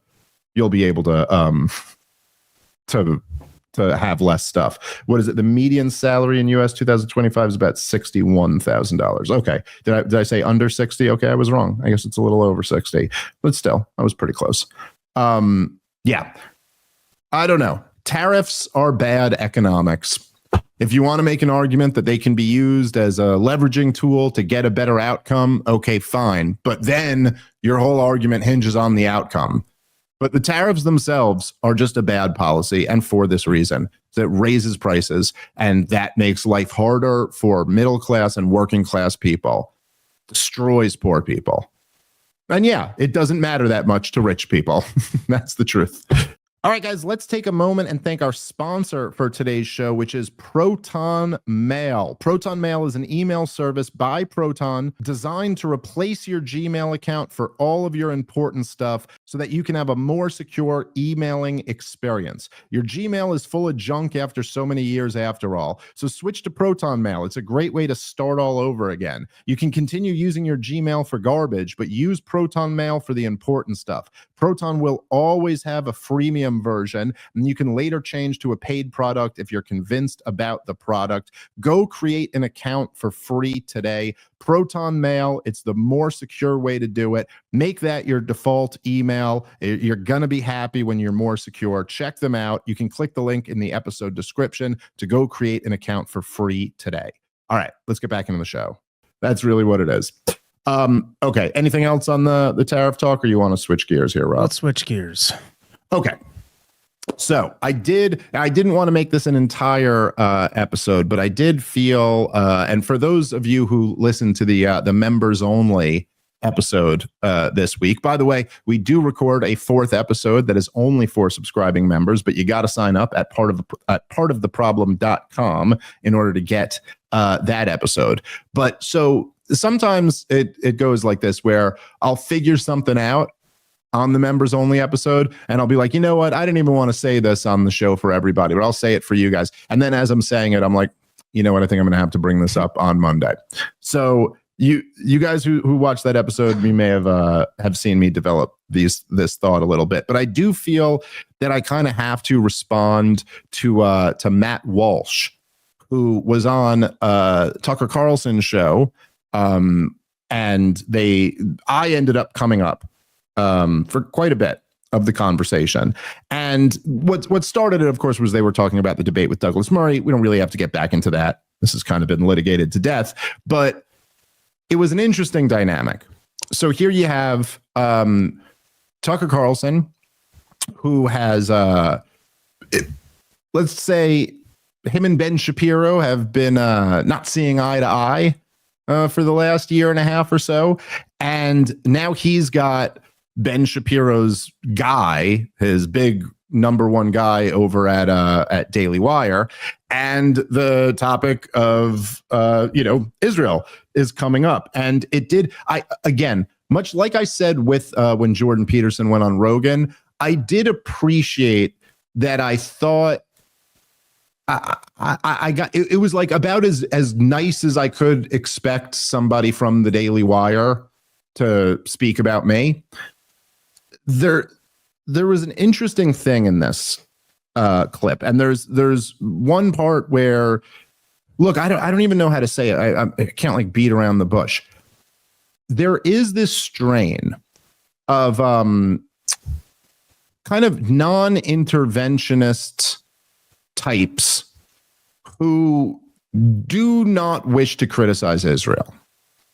And I would say both Tim Pool and Matt Walsh fall into this category.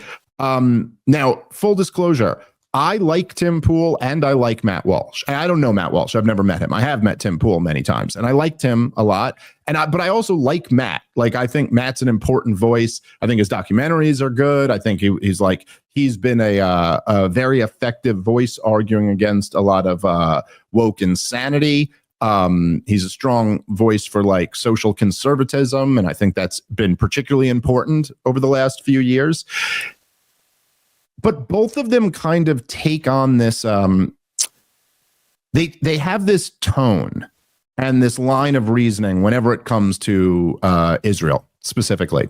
Weirdly, not with other countries, but with Israel, where they will take the non-interventionist position officially, but then they will also kind of like mock people who they claim have Israel derangement syndrome. They get fidgety and defensive in a way that they never would with other foreign countries. And this is part of like what Matt Walsh is talking about in the episode. It comes to a lot of this like, look, I don't care. I'm an American. Like, I don't care what's going on over there. And just to be clear, I think that would be a completely reasonable position if the US government wasn't already involved in this. But once we are, I think you kind of don't get to play that card anymore. It's like on the level of like in 2006, sitting here and being like, I just don't care about Iraq. Why is everyone so obsessed about what's going on in Fallujah? I mean, who cares? This is America. It's like, oh, okay. Well, the reason why we're focusing on that right now is because our boys are dropping bombs on human beings over there right now. Oh, and they're doing it for bullshit reasons. Like they were lied into it. And likewise, when it comes to Israel today, it's like, listen, dude, if you're a non-interventionist, well, we are intervening. We are propping up this country. This country is actively trying to get us more intervened in the region. And so at a certain point, not criticizing them just comes off as cowardice. Like, as I said to you on the members only stream, Rob, I have always said this. If you do not care about politics, I have no counter argument to that. Like, if you're like, dude, I just don't care. I want to tune out. I want to tune out, tune off, go live my life. I don't want to focus on all this other stuff. I have no argument to that. Fine, then go do that. I focus on this stuff because it fascinates me. If it doesn't fascinate you, then I completely understand it. But if you do this and you're a political commentator for a living, and you also kind of brand yourself like the guy who I'll say the thing, and I don't care about the flack that I get back from it. I'll say it. It's like, okay, but you won't say this one. There's this one line, and I understand you don't want to cross the line because there's a lot of flack that comes with it. Like, okay, but then like, I don't know. There's something I kind of can't respect you being this person then. Like, I think if you're gonna say that you're against all these wars and you're a non-interventionist, then I don't know how that comes without being critical of Israel. Now, you don't have to go down. You don't have to be like a Jew hater. You don't have to be deranged. You don't have to make it something you focus a ton on. But it is on the level of being like, look, it's like you're sitting in 2004 and you're like, I'm a non-interventionist. I don't believe America should fight wars that we don't have to be involved in. I don't think we should do nation building or democracy promotion or occupying foreign countries. I don't believe in any of that. And I'd be like, I know, right? That's why I can't stand Bush and Cheney. And they'd be like, what's with the obsession with Bush and Cheney, dude? Like, I don't even care about them. They're in Washington, D.C., and I live out here in Alabama. Like, I don't care. That's a whole, it's like, oh, no, come on. Like, let's just be real here. Take this to its logical conclusion. That I'm not even saying you don't have to obsessively hate Cheney and Bush, but if I ask you, you have to go like, yeah, I don't like, yeah, those guys are wrong. I don't know. And there was something about this which was so like, I don't know, dude. It's like Matt Walsh has all the balls in the world when it comes to calling out gender theory, you know? But then like, I'm just watching how uncomfortable he is in this Tucker interview when Tucker's asking him specific questions. And I just found it interesting. And then he did, at one point in the debate, he tried to insist that Douglas had made one really good point. That's the clip that we're about to play. And then we'll respond to that. But any thoughts on any of this stuff, Rob? Well, I think you said it during the Iraq war. You weren't criticizing what we're doing. Like, we spend way too much money over in Israel. Their lobby is a little bit too advanced and good at strong arming our government and making sure that they continue to have their support. And so if you're America first and you don't like foreign aid and you don't like other countries intervening in our government and managing to get a lot of aid, well, then Israel's probably on top of the list of people that you'd want to criticize. And so, I'm just saying, if you totally believe, hey, we don't need to be sending and propping up other countries and spending our money abroad or being involved in these messes. If you want to look at the current world environment and what the most egregious actors are of people who are getting our money, I guess you'd be opposing Ukraine right now and you'd be opposing Israel. And if you do a daily show or a pretty frequent show where you're commenting on things going on in the news and you don't like our money being spent in those places, why aren't you talking on the two biggest topics on the exact thing that's important to you? Yep. 100%. And believe me, there's a lot of things I wish we didn't have to focus on. Almost everything I focus on, I wish we didn't have to focus on. Like, I don't think there should be just gone to work during COVID. Yeah, right. Nice. Exactly. I wouldn't have to talk about it. We wouldn't have had to spend any time talking about lockdowns if the government hadn't instituted lockdowns. But the thing is that they did. And so then just not talking about it isn't really an option unless you're going to leave this space altogether. Unless you're gonna be that guy who goes, I'm not interested, I'm tuning out, I'm focusing on my own life. If you are, more power to you. If you're not, and you're staying in this, like I'm gonna be a political commentator through the year 2020, you gotta have something to say about lockdowns. For it or against it. You can't be indifferent. It's too big of a deal. Okay. Let's jump in to the clip here where Tucker asks Matt Walsh a very pointed question. And notice, see it, by the way, if you think I'm like, I don't think I'm like inferring something that's not there. Just right away, pay attention to how the reaction. It was interesting. I really did. And I thought they both made valid points. They both know more about the subject than I do, a lot more. That was very clear to me. And I think if you could chop off the first hour of the debate, it was an interesting conversation. Who do you think made a more compelling case on the merit once they actually got down to the question at hand?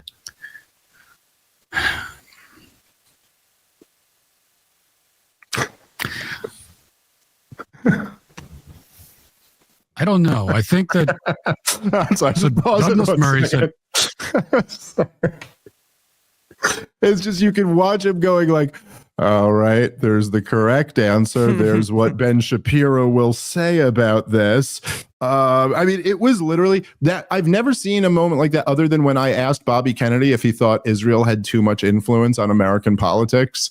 And there's just this like long pause of like weighing out so careful. Just answer it, Matt. Like, what is a woman? Just answer the question, dude. It's a real simple one. I mean, look, he went on a whole thing before this about how Douglas just basically made this whole nonsense experts argument and all of this. But like, anyway, okay. So now he's trying to figure out, how is there a way that you can say Douglas Murray made some point or something like that? So here's what he's got. He made one point that I thought was really good. It was just a simple one. I like simple points. Me too.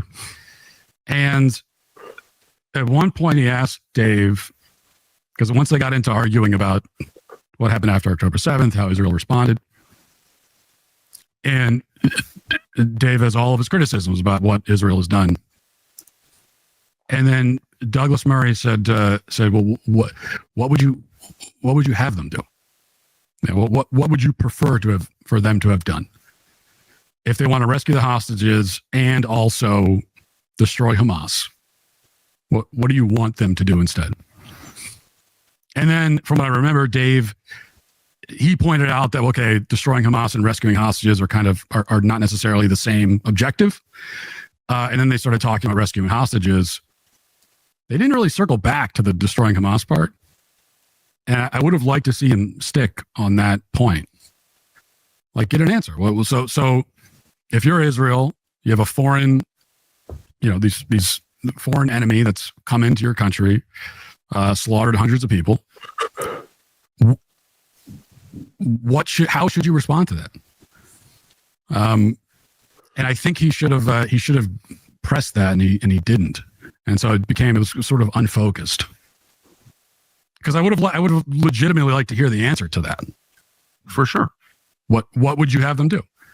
So we could talk about maybe there are other ways to rescue the hostages, but do you think they should try to destroy Hamas, given what happened? And if you do, how else should they go about it? But they kind of moved on to other things, and it became a sort of unfocused, in my mind, sort of like circular conversation, as these debates tend to evolve into very often. If you were in control of what people on Twitter debated, what would they be debating right now? Let's pause it here. All right.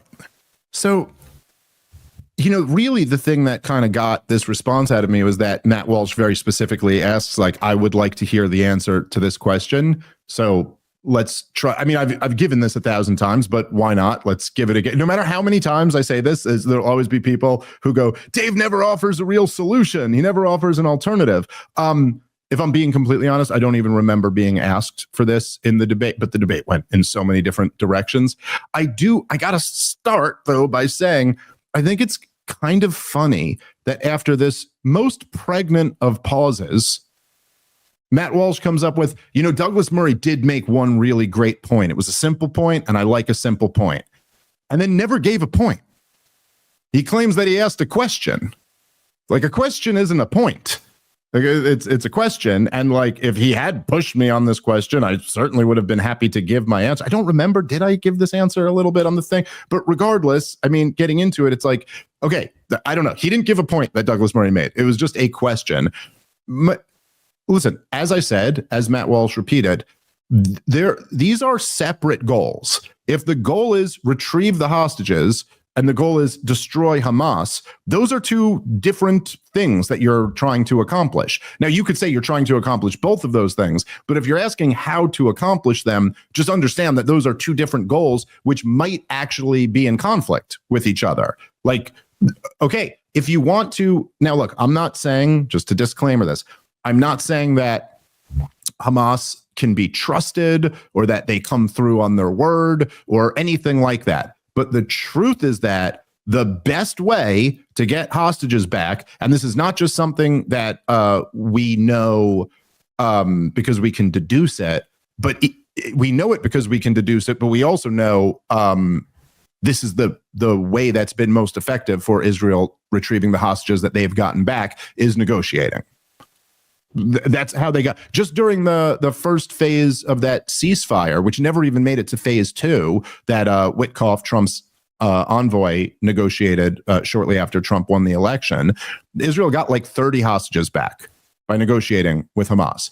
As of, I believe it was October 10th of 2023, Hamas offered a deal where they'd return all of the hostages. Now, it was, in exchange for some things they wanted. Israel may have felt that some of those demands were unreasonable. But the truth is, if your number one priority is getting back the hostages, then you try to negotiate for those hostages back. And I would argue that I do think that is what any government's number one priority should be. If they have hostages, their citizens, taken into another country. And by the way, I would definitely say, seeing as how there was at least one Israeli with U.S. citizenship who was a hostage, it should 100% be the U.S. government's number one priority to get the hostages back.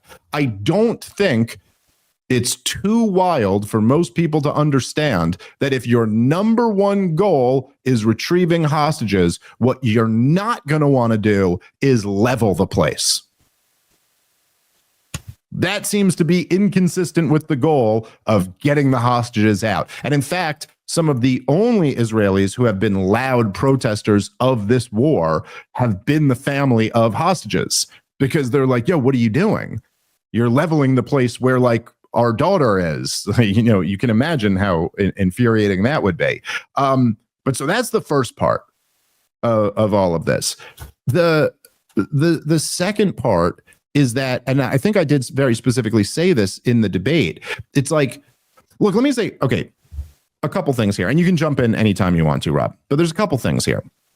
Number one, it does bug me a little bit if you're opposed to something when people will say, well, what's your plan? Because you don't actually have to have a substitute plan to say, like, something is egregiously wrong. I could give you a substitute plan, but you don't actually have to have that. You know what I mean? Like, if you see somebody, like, I don't know, their kid isn't listening to them, and so they just kick their kid in the face and knock them unconscious, you could be like, whoa, that's horrible. That's no way to respond to your kid not listening to you. And then if someone goes like, well, what's your plan for what you do when they're not listening to you? It's not actually incumbent on you to have an alternative plan in order to say this one is morally unacceptable. So that's kind of first.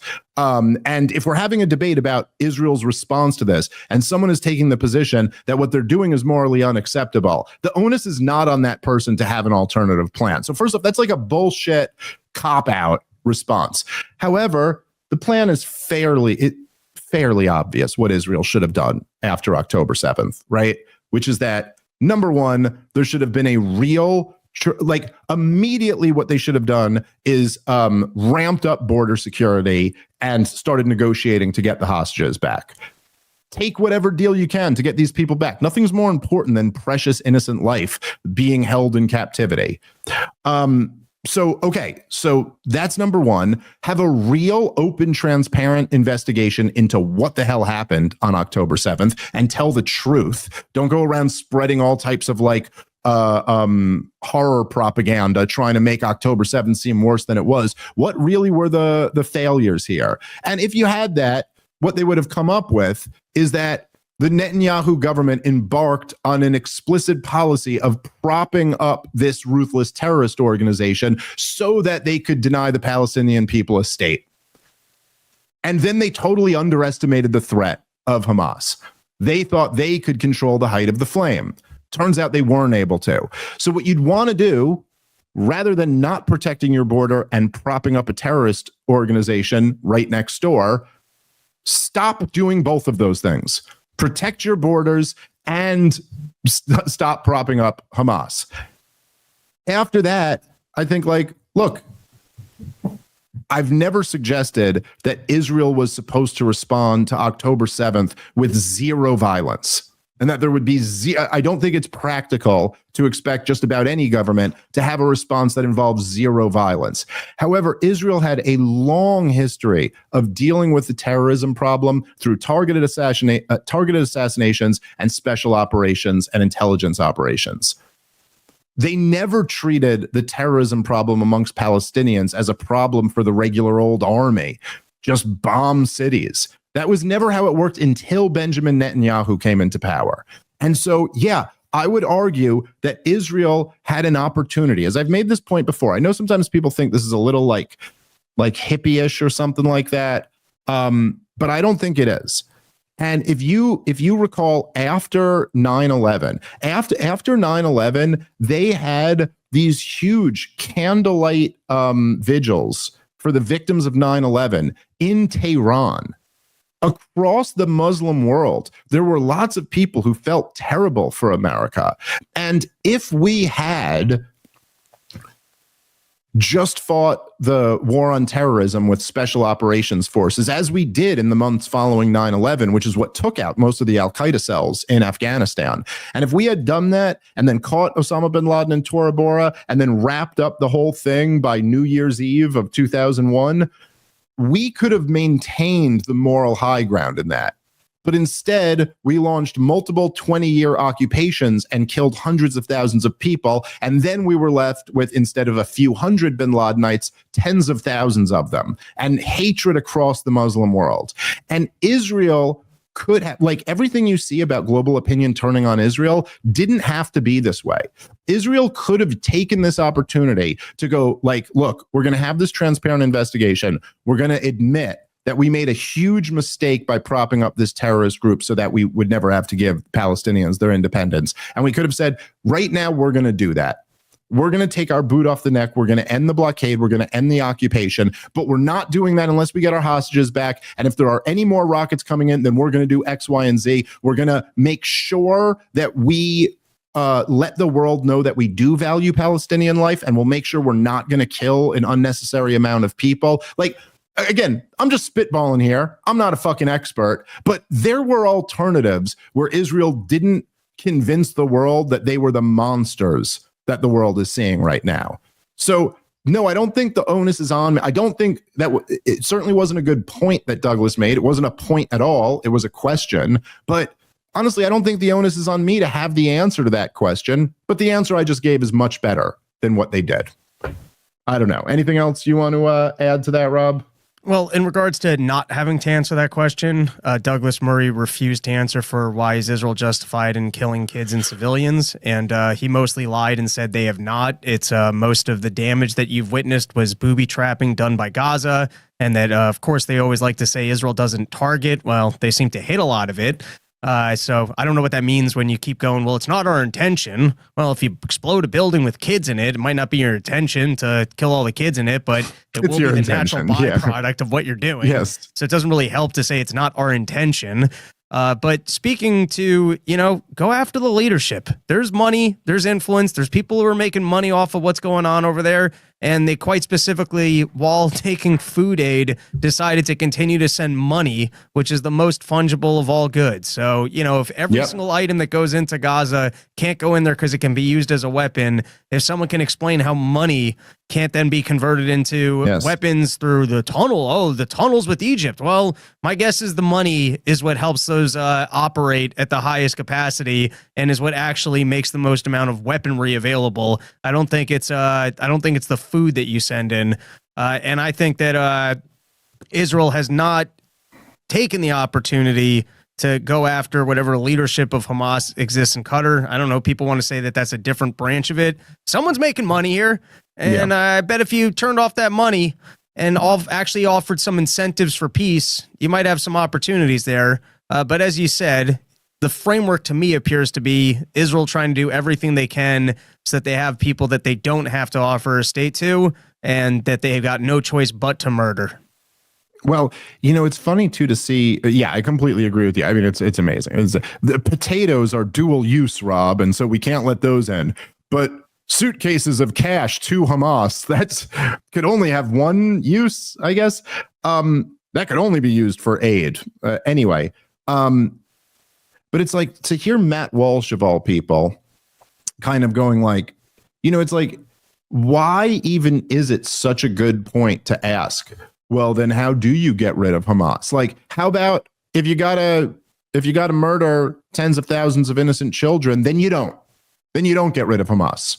Like here's a principle for Matt Walsh, which will be tough, I'm sure, for him to figure. But let's say I had this principle that's against murdering children. This might be hard for you to think of. Let's call the position pro-life. Okay. Imagine you were a pro-lifer who was against murdering innocent children. And then I were to say to you, like, you made this really good case being against, abortion. But, a really good question is like, so then what do you do? And then I think you realize right away, that's actually not a hole in the pro-life argument. It's not a hole in the pro-life argument to be like, but you haven't spelled out what that pregnant teenager should do. And like, look, at some point, as most pro-lifers do, they probably do what I just did, which is like offer some other, you can give the baby up for adoption, or maybe there'll be some social services, or maybe there'll be this or that, or maybe you should not have unprotected sex, or maybe you should, whatever. But like, you could have the principle that it's wrong to murder a baby, and you don't actually have to have any more than that. We do this all the time where we say like, no, I'm sorry, for moral reasons, that solution ought to be off the table. It's not incumbent on you to then have all of the other answers necessarily. And it's weird how like the standard on me or whatever is that I must have all of the answers to this, but you don't even have to criticize the government that's trying to get us into a war with Iran. Explicitly. It's like literally drew up war plans with us involved in them, and is still working and has been working for many, many years. Again, I'm not alleging some secret conspiracy here. I'm saying like Benjamin Netanyahu testified before Congress and urged the US government to overthrow the Iranian government. Like back in 2002. And he's been arguing for it the entire way since, including this week. So, okay, here, let's keep playing because I think there was one more interesting part here.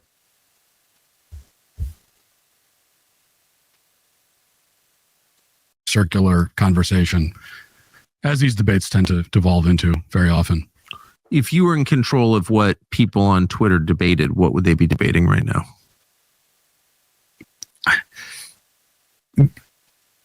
Everything we talked about for the first, hour of this conversation is what. Like, let's talk about the war on the family. Yeah. On marriage, things that affect our kids. How do we raise healthy, happy kids? Let's talk about that. Any of these issues, these like serious, deep cultural issues in our country. Yes. Is what we should be talking about, in my mind. You feel like it's very hard to go from affluence to less affluent. That's we could turn it off. That was really the part I want. Again, I'm I care about all of those issues that Matt Walsh just mentioned. And I think almost like the angle he was coming at it from, because he said at one point, like the thing about how there's these like concentric circles, you know, I care about my kids more than I care about any other kids. Then I care about my friends, my family's kids. Then I care about my neighborhood. Then I care about my city. Then I care about my state. Then I care about my nation. And like, I certainly get that. I don't disagree with that at all. I feel the same way. Just like the moral calculation changes a little bit when your government is funding the intentional murder of a bunch of children. It just changes the moral calculation. Like, I'm not, you know, I don't, like, we all care, you know, you don't want to see anyone get mistreated. But of course, we all care about our own first. That's just part of humanity.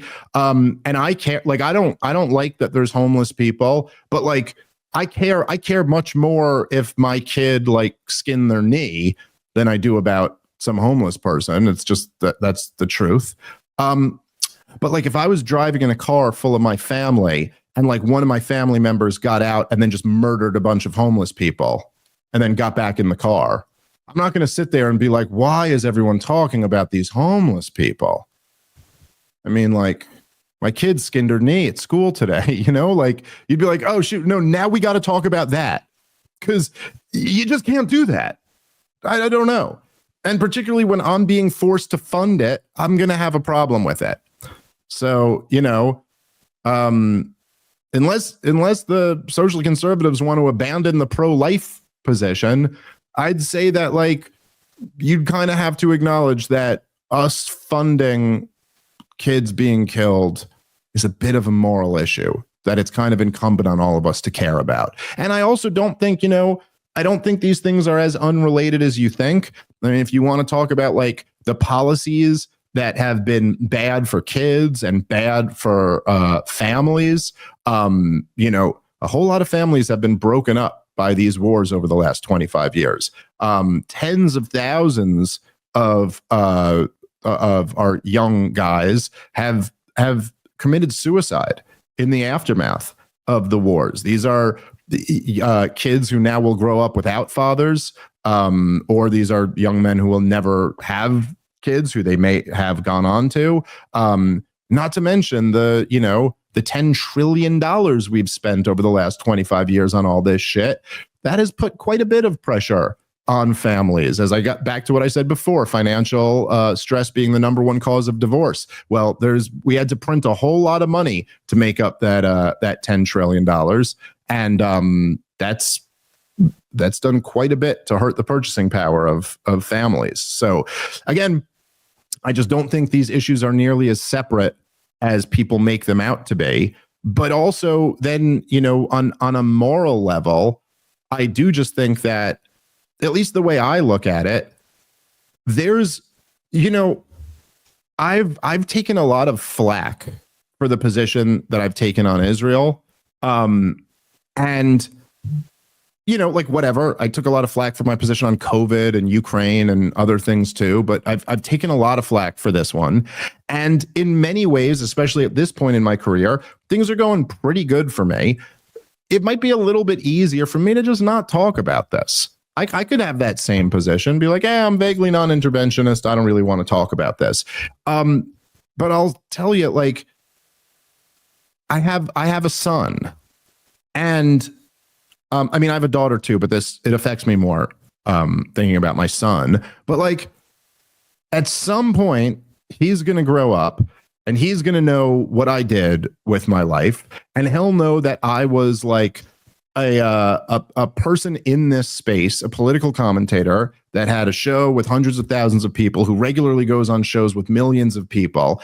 And the idea that while this was going on, like for my son to know that while this was going on, I didn't speak out against it because it was a little bit easier for me or something like that. I don't know. Like my attitude as a father of a little boy is that like nothing scares me more than that. More than ever, like having your son look at you and go like, the worst thing in the world was going on and you were funding it and you didn't like say anything about that. You didn't want to speak out because it was going to what? Like some people might say mean stuff about you as a response. You know, to me, that's like, it's kind of all related.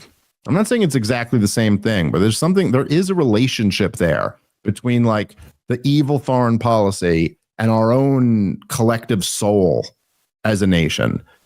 All right, guys, let's take a moment and thank our sponsor for today's show, which is Paint Your Life. Of course, Mother's Day and Father's Day are coming up. Paint Your Life is an amazing company. I know sometimes people struggle with gift ideas. I've been there myself. This was one that I gave my wife that she absolutely loved. What it is you get a professional hand-painted portrait created from any photo at a truly affordable price. It's an unforgettable Mother's Day or Father's Day gift. All you do is you upload a photo to create anything you can imagine. You can put yourself in a location that you've always wanted to visit. You can add a lost loved one to a special occasion to create the portrait of your dreams. There's lots of options. You choose the artist and the art mediums. You could have an oil painting or a watercolor, a charcoal painting, whatever you want. And you can communicate directly with the artist to ensure the portrait is painted just like you wanted it. Get a hand-painted portrait in as little as 2 weeks.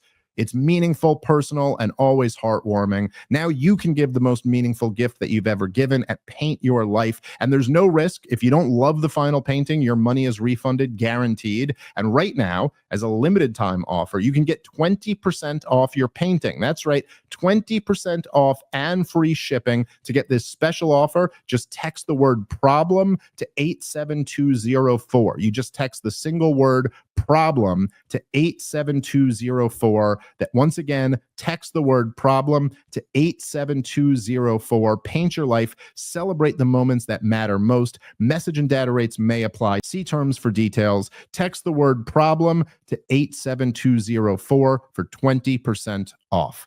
All right, let's get back into the show. So yeah, anyway, I don't know. Anything else to add to that, Rob? No, let's talk about this hero at the park. Oh shit. Okay, you want to talk about that a little bit? Sure, we could do that kind of quickly at the end. So this is a big story. It's a sad story all around. It's a sad state of affairs. But so yeah, I mean, I guess people have seen. So this is blowing up as a really huge phenomenon of a story. But so evidently, now this isn't all on video, but evidently, a woman at a playground called like a little black boy the N-word. And then someone else rushes up, puts a camera in her face. Supposedly the child that she said that to was autistic and also going through her child like diaper bag or, you know, something that belonged to them. Sure. Who knows? But let's just assume for the sake of argument that that's the story. So a guy comes up, puts a camera in her face, like, did you just call this child the N-word? She's like, yeah, fuck you, I did, blah, blah, blah. She has a whole thing. She drops it a few more times in the video. And then, of course, the video is posted as a, like, I'm going to ruin this chick's life type post. She puts up a GoFundMe or something to raise money. And last I saw, she was over $500,000. She had started, I think, asking for 10 grand. And then just kept upping the goal because money kept pouring in. And now she's at like over $500,000. And there, you know, of course, as you could imagine, you've got people on the left are going like, see, my God, this is proof. Can the government tax that? You're saying the N-word in the park collections? That? Does the government do they want to cut no, of course I did. I didn't report my N-word park money. You're telling me that's not deductible? That seems like a crazy thing for the government to take its cut of.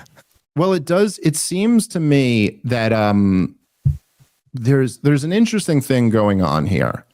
And I do think it's, you know, it's important when you see something like this is like, it's information about our culture.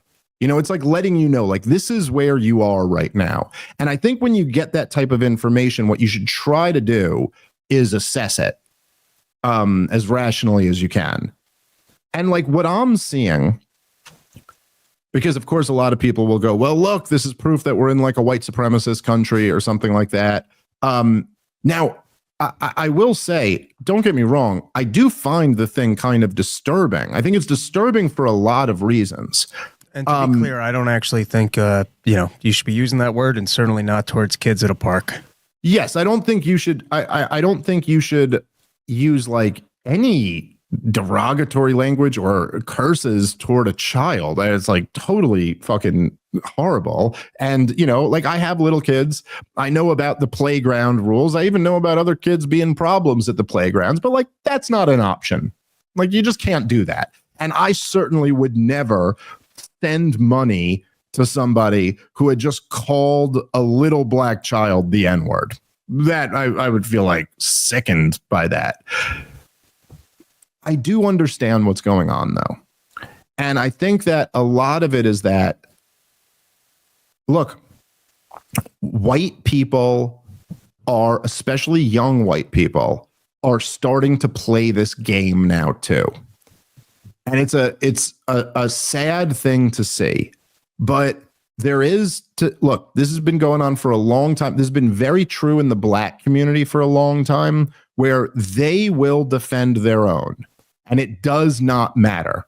It does whatever. There was this kid who just raised something like $500,000 himself, who seemingly, I don't know if he murdered this guy or not. I guess maybe they're going to go to trial. But like the guy who stabbed the kid in the chest and killed him, like he just killed a white kid. And then he gets all this money. And it's just, and of course, his lawyers and the civil rights activists around him will all make it a race issue. It doesn't matter whether Michael Brown attacked a cop or Trayvon Martin attacked a neighborhood watch guy or whoever. They're going to say this guy was a gentle giant. He was an angel. Look, the O.J. Simpson jury was the whole thing came down to all the black people voted not guilty for him. And half of them didn't even care whether he did it or not. And there also is another dynamic where, like, look, obviously you shouldn't be calling anyone the N-word. You should never be calling a child the N-word. But there is something where, like, when you stick a camera in someone's face and goad them into saying the N-word and then post it online, you're attempting to ruin that person's life. And I think what you've seen from this is, like, it's white people going, okay, then we're going to play that game too. Like, if you go on social media, you could see videos all day long of like black teenagers beating the crap out of some white kid. And that doesn't ruin their life, but like a white person saying the wrong word will ruin their life. And I think at a certain point, it's hit a point where, like, white people are not, in larger numbers, are just not willing to play that game anymore. They're not willing to say the thing that, like, everybody else gets to act in their group interest except for us. Now, I do think a much more preferable answer to that would be like, let's all stop doing that. It's kind of a sad thing to see it coming to this, but it's also particularly tough when the entire establishment embraced this racialism for like 15 straight years. It's a very tough thing to turn off. And so here's where we are. I'll let you have the final word on that one, Rob, then we got to wrap up. Yeah, listen, that I do not endorse that lady's behavior, and you can't be doing that. But I think on top of what you're saying is sometimes you can have a bad moment in life, and it doesn't need to be for the entire internet to judge or shame you for. And in this case, in my opinion, words are not violence. That does not make it okay to engage in it. But it's not like she beat up the little kid. And so you can have a bad interaction in the park and move on from that in your life. I don't think that will. I don't think that autistic kid's life has been ruined over that incident. And I don't know. There's something. It's like both parties are just wrong. You're not allowed to do that at the park. But taking every moment that people have and then just post them online to try and ruin them, I don't think that that's necessarily. Yeah, sometimes I even think violence is the answer, is preferable to like public ruining. Like I remember back in the day and it was, to me at least, the worst thing that Louis C.K. was accused of that I heard, because I didn't really think that much of like, oh, you're like you're like girls drinking in his room at like 2 a.m, and then he brings up like jerking off in front of you, and then you agree, and then he does it, and then later you feel bad. Like I was like, I don't know, so leave. Don't be there to begin with. There was one story where I guess they were like on set at work, and he just went to one of the girls and he was like, hey, can I like masturbate in front of you? And she was like, no. And then he was like, oh, I'm sorry. I'm like sick. I shouldn't have said that. And then to me, that was like the most inappropriate. But I almost go like, I think the answer to that should have been her boyfriend coming in and punching Louis in the face and then moving on. And then you move on with your life. But your answer to this shouldn't be to like ruin you, to put this out for everyone so that you're for the rest of your life, you're just known as this person. You can never get a job. You can never, you know what I'm saying? Like this, that's not right either. So I completely agree with you. It's all kind of sad and wrong, but I also do think it would serve people well to read the temperature in the room. And look, that stuff that I was saying about like how black people were siding with OJ in the trial. Listen, there's probably was a time where this was understandable and made sense, and that black people have been fucked over in this country for long enough that they were like, nah, fuck that. We're going to be on the side of our guys. At a certain point, you have to stop doing that, or everyone's going to do it. And so I would just say, I think we'd all be better off if everyone just stopped doing that. Perhaps that's a pipe dream, but I am not so sure it is. All right, we got to wrap on that. Thank you guys so much for listening. We'll be back tomorrow with a brand new episode. See you then. Peace.